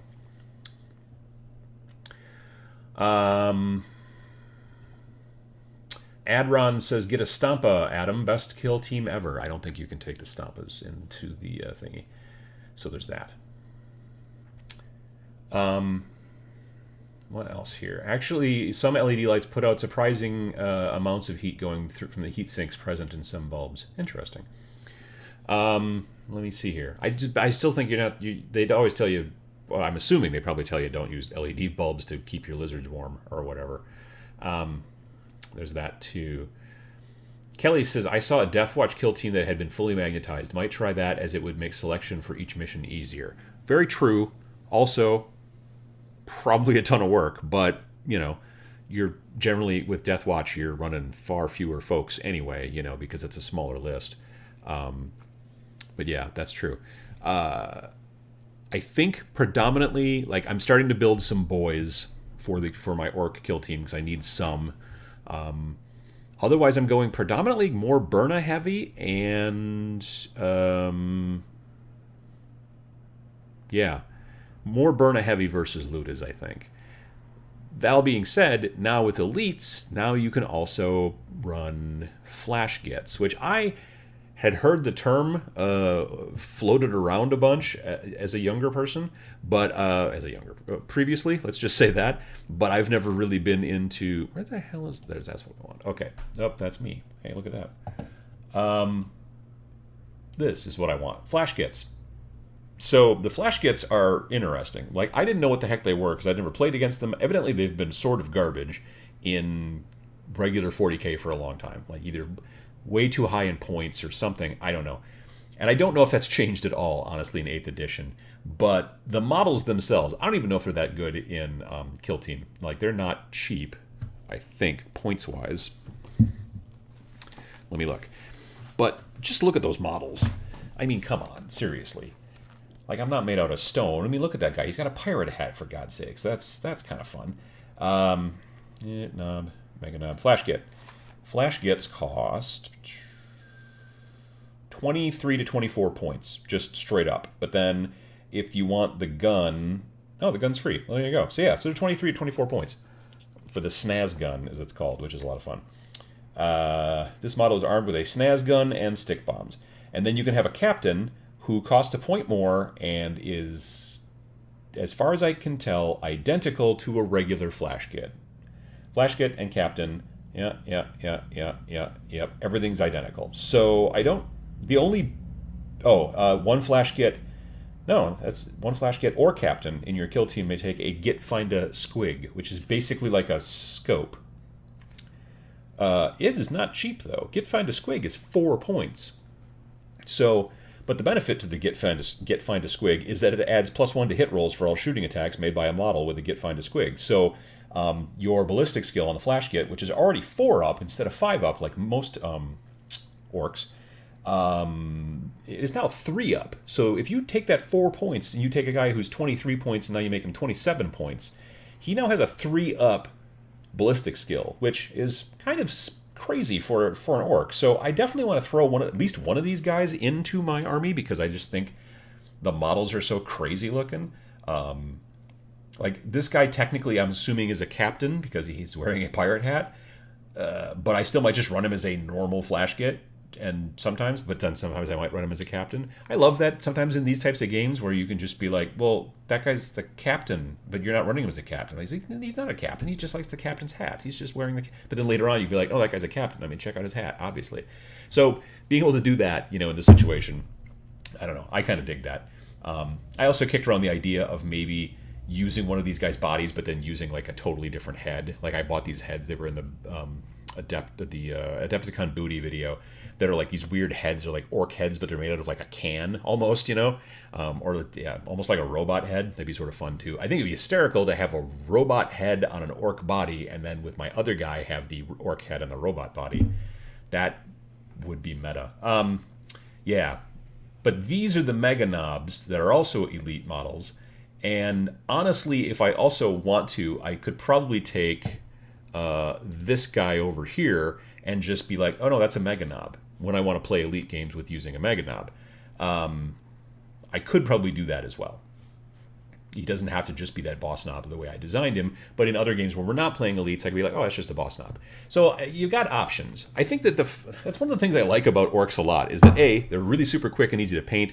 You get a lot of cool, fun conversions situations, and also they're just, you can just be like, no, that's a such and such. It's fine. You don't worry about it. Obviously, if they've got the wrong weapon, like if this guy's got a flamethrower on it, it's different. Then you are proxying if you're like, no, that guy's a Luda.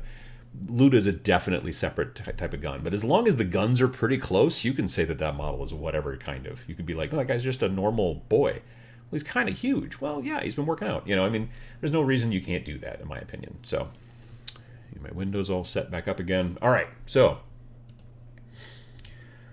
What else have we got here? I wish some of the humor that goes into Orks and 40k would proliferate across into other factions, universe at large.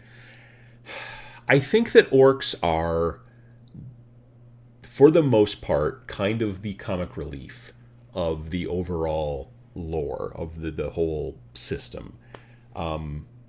Tau aren't funny. Necrons aren't funny. Like, nobody else is funny. And I think the Orks are there, honestly, for some comic relief. Otherwise, everything would just be dark and grungy. You know what I mean? Like, it's grimdark, and we get that. But I think it would be almost too grimdark if there were no Orks in the mix of the overall universe. So I think you need that. It's a little bit along the lines of, like... It's like, it's what C-3PO and R2-D2 bring to Star Wars. They are kind of the wacky jokesters to some degree. Although, they're not goofy. Like, well, they're not trying to be goofy. But in their not trying to be goofy, they're the funny ones, sort of. You know what I mean? You need that. Like, if you didn't have that... Now, it can go wrong.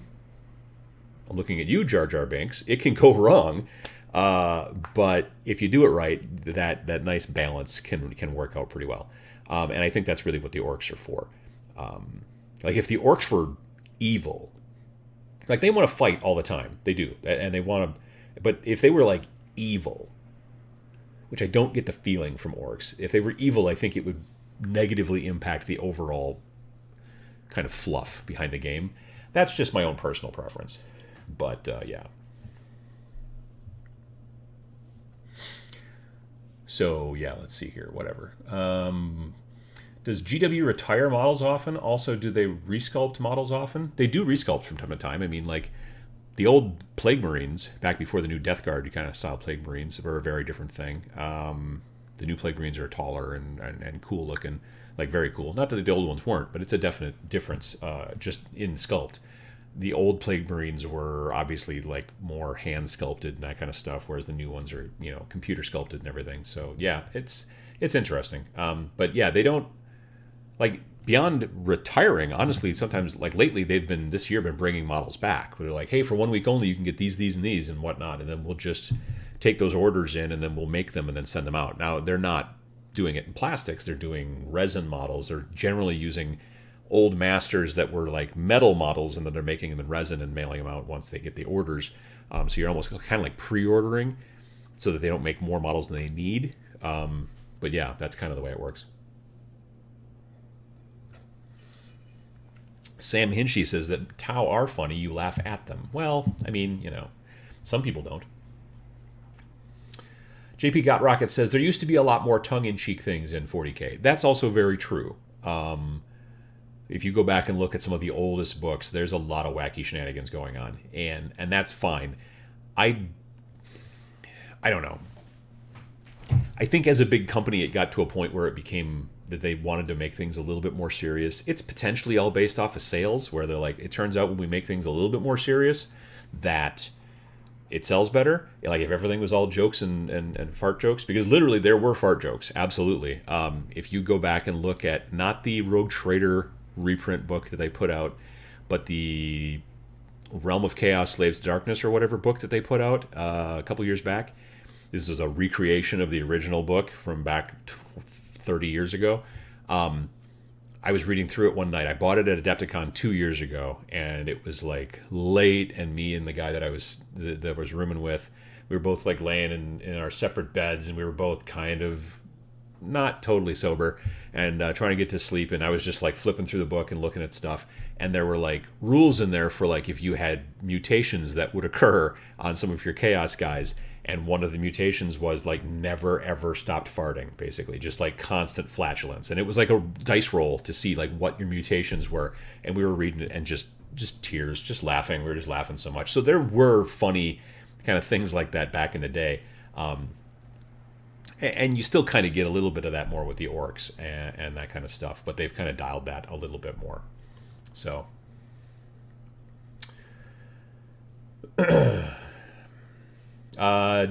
Dale Finlay says, daft question maybe, but if I matte varnish a model, is that it? No more painting afterwards? No. I mean, there are plenty of techniques and things that you might do where you might varnish a model and then continue to paint over it.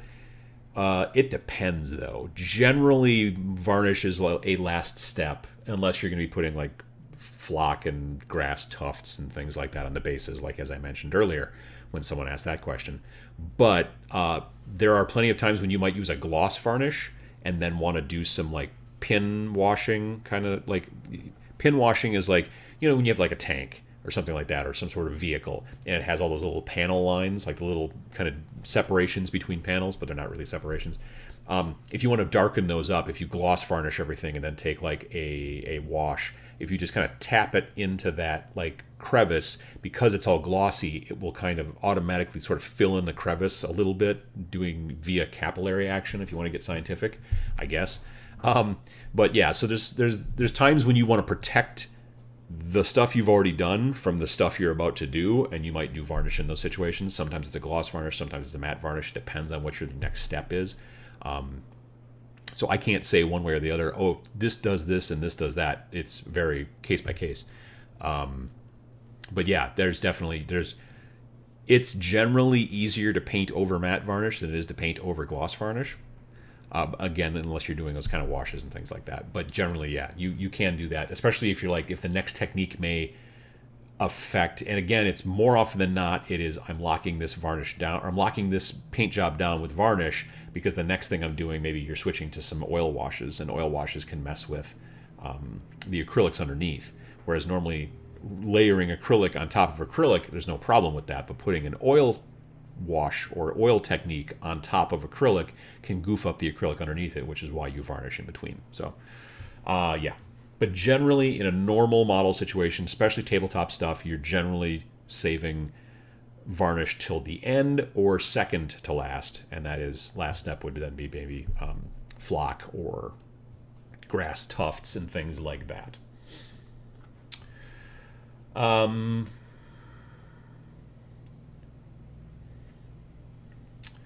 The Bustin' Chops. Well, that's a fun username. Varnishing over work done with paints that might reactivate with moisture like inks is a good way to protect the work you've done before moving on to the next step. Exactly. Same thing I was just saying. Yeah, that's very true. I also like to use varnish a lot of times. I will brush on gloss varnish in certain spots, and if I'm going to then put a decal there, so I brush on gloss varnish, wait for that to totally dry, then water slide decal over the glossy varnish area. The glossy varnish area, if you put the water slide decal over it, if you put a water slide decal over a normal paint finish or a matte paint finish, you run the risk of getting bubbles and just weird sort of frost kind of underneath. Whereas if you throw the gloss down, then the plastic of the decal sticks very, very closely to the shiny, glossy stuff. It's like trying to take a window cling and put it on a burlap bag. That won't work. The texture's not there. But you put a window cling like on a window that is all glossy and shiny, and it sticks very well. So it's the sort of same thing. So once you do that, and then you work all the moisture out and everything, and it's stuck and it's like doesn't get frosty, and then once it's totally dry, then you go over it again with a little bit of gloss varnish, and now you've got a basically decal sandwiched between 2 layers of gloss varnish, and then you matte varnish everything at the end if that's what your total eventual texture is. That's what you want, and then you're cool. So yeah, that's one way to do it. A lot of weathering pigments and also transfers benefit from a varnish over the top before you continue with the next steps. Yeah, also a lot of, like, if you're going to get into competition painting and using pigments, a lot of times you don't even want to varnish over the pigment because it gets rid of some of the effect that you're getting from the texture. But then, of course, you from then on have to be very incredibly careful never to actually touch the model because you can brush off the pigment. So, I mean, you still fix the pigment with some sort of pigment fixer, but still you can brush it off if you don't varnish over the top of it.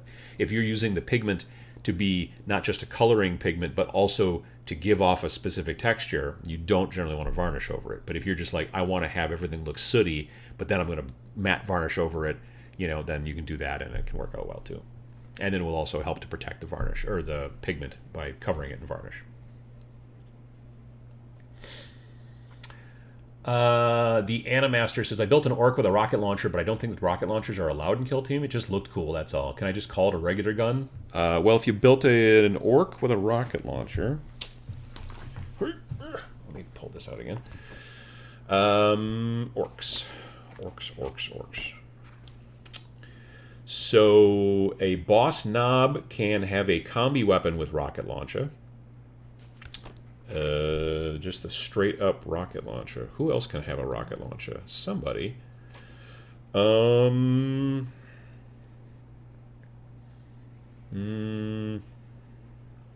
a Luda? Yeah. So a Luda spanner, actually, may replace their big shooter with a custom Mega Blaster or a rocket launcher. So if you could just say he's a Luda spanner, and then he's got a rocket launcher. So you're set there. You could easily do that. Josh Summers says, matte varnish, then paint metallics after if you want them to be shiny. That's also true. That is sometimes more of a pain in the rear than it should be. I know that Vince Venturella did a video a while back about this and about how you matte varnish and then you go through and paint your metallics.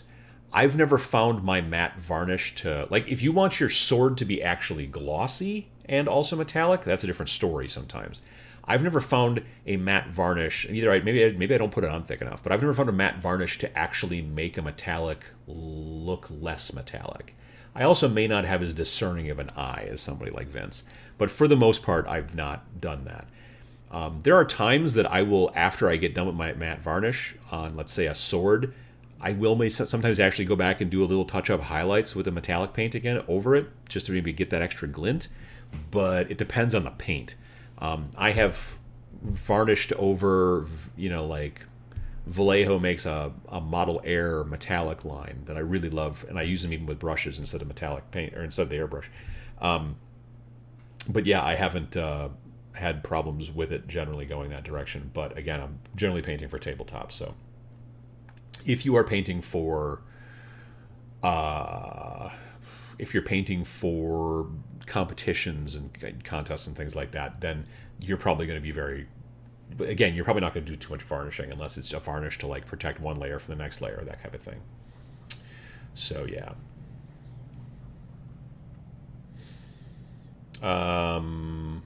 Let me see here. People talking about the silver undercoat with the contrast paints looks gorgeous. I do want to check that out. I wonder if I can find it on the website. Maybe is it on the Warhammer community website, like recently? Or is it someplace else that you folks saw it? Let me know. Because here on so let's see here. Let me go, where's the button? button, there.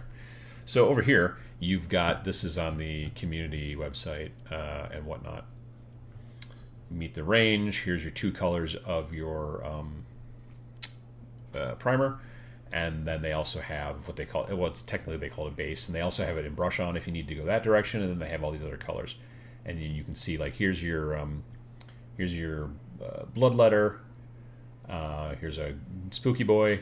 Like, I don't know that I would paint my spooky boys to look like that. That one looks like he's on fire, which is sort of cool, but not how I see them. But I could easily see doing some, like, light green on the underside here on these bits, and then doing the super dark gray up here. I've seen that turning out quite nicely. Here you got yourself, like, I would have gone green here and been a little bit more traditional for a, whatever that guy is, Plague Toucher. I don't know what the hell that guy is. This guy is one of those War Oathborn Storm, whatever. I don't know what those guys are. There's your Ork. That's pretty cool. Here's this, like I was talking about with the skeleton before. Like, it's very quick and simple to just, like, skeleton bone all this, but then instead of using the Citadel paints, like the contrast paints here on, like, the shield and the sword, I would paint those silver and then throw maybe a contrast over them. If you wanted them to look rusty, then it would, like, pop through real nice. And then you could even go back and do a little bit of dry brushing to make it, like, non-rusty parts, and it would look just fine, and it would be also a quick process. Like these whatever kind of leather bits here. Like, I think what they're trying to show here is, like, this model probably took 20 minutes, not including maybe the base and the grassy bits. But the actual painting can go very quickly, and that's the whole point, I think, of these kind of fancy schmancy new contrast paints. You got yourself a Necron. He's pretty cool. I can't tell if that's over a silver or not. You got yourself, yep, there's your medium. Here they've got some metallics, but the metallics are over the top, I think. It's hard to tell. What did they say here? Contrast is it? We recommend getting started using painting purely with contrast, using the contrast method. You'll be able to accomplish some remarkable effects by mixing it with our existing range. Found that contrast colors applied over lead belcher or retributor armor make for eye-catching color metallics. So maybe this is what it was. Yeah, you guys were talking about peachy. So yeah, these colors to me, like, are interesting. I don't know that I would use them for storm casts. I don't know. It's a good question. Like, honestly, like, if the rest of his armor was predominantly gold, but it was just the shoulder pads in that situation that had the, like, gold trim, but then it had the blue in the middle, and that was the contrast color, and his normal head was normal, still gold, I could see that as being like, yeah, that's super easy and cool. But they are showing you different techniques and things like you can do with over that. So that's, I think, very, very interesting as well. So yeah, I mean, I'm looking forward to giving them a try. Again, like I said, I don't see myself using them a ton on, like, everything I use. I think it's just going to be another arrow in your quiver. You're going to have probably certain people who either aren't interested much in painting or are just getting started who will use them for a lot of things, a lot more things than I would. That's also cool. If it gets more painted stuff on the table, then great, man. That's going to be great. Frankie Lee Bailey says, contrast paints are gateway paints. Once you get the minis painted better, it's easy to take them that much further with some extra layers or dry paints. That's very true. It's exactly the case. You know, if you want to start out and paint completely with contrast paints, awesome. But at some point, you're going to be like, but if I had some metallics, I could do the swords to look a little bit better this way, or I could do a little bit of this or a little bit of that. And then having that in your arsenal, I think, can help speed things along and save you a bunch of steps, but then allow you to spend maybe a touch more time on some details and things like that. I think that'd be very cool. Contrast paints, 9 brown tones. Why? I mean, there's a lot of brown. You got Skavens, you got Beastmen, you got the other ones. I don't know. There's a lot of brown things going on in there. And the thing is that brown, I don't know. It'd be interesting to see what happens if you try to mix these. I think that maybe having a lot of different browns is because you needed a bunch of different shades of it. If you only had like 3 browns, like, I don't know that if you take brown and white and mix them together that you will get a light brown. I'm pretty sure that this set is not designed for that. I could be wrong, but I don't know. I'm not sure if that's going to work out. I think kind of maybe not, because it's so transparent, maybe. Royce asks, Adam, do you have any plans for your second Ambot? I'm not sure yet. Like, I thought about just painting up as a regular Ambot, but I don't know what I would use him for. I do want to do something with him. I just haven't quite decided yet. But yeah, he's a cool model, and I'm looking forward to messing with him and trying to figure that out.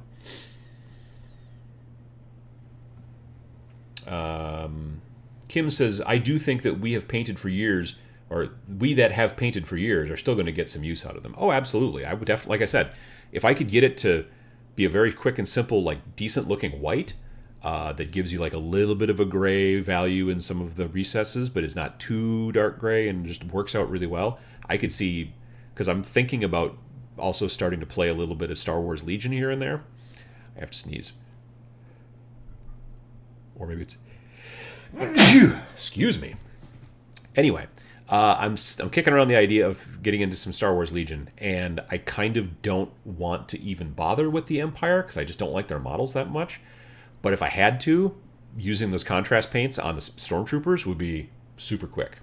Would be great. I could easily just kind of do that, do some details, paint the guns, boom, done.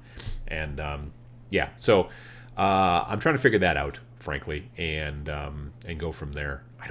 If I go with the Legion stuff, though, I'm almost of the mind where I just don't want to texture their bases. Like I would maybe just, once I'm done, I would just paint their bases completely black and call it a day.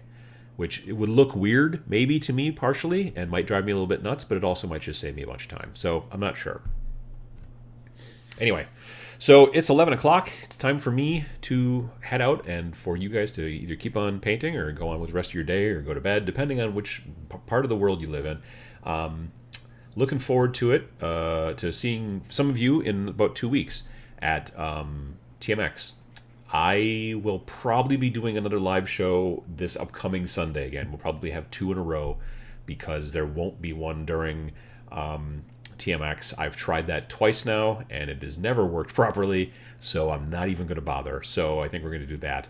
But I got to figure that out because then TMX, and then the next week I'll be in Columbus, and then the next week. So I got to figure something out because there's going to be like 3 Sundays in a row I'm going to be gone. So yeah, we'll figure that out. But think about for next week, there's probably going to be one. Keep an eye on the social media, on Facebook and whatnot. I'll probably tell everybody about it. So have a good Sunday, and we'll see you guys, like I said, at the very least next week, and then we'll kind of figure it out from there. And those of you who are coming to TMX in a couple of weeks, we will see you very soon. Have a good Memorial Day if that's the part of the country that you live in. Otherwise, just have a good Sunday.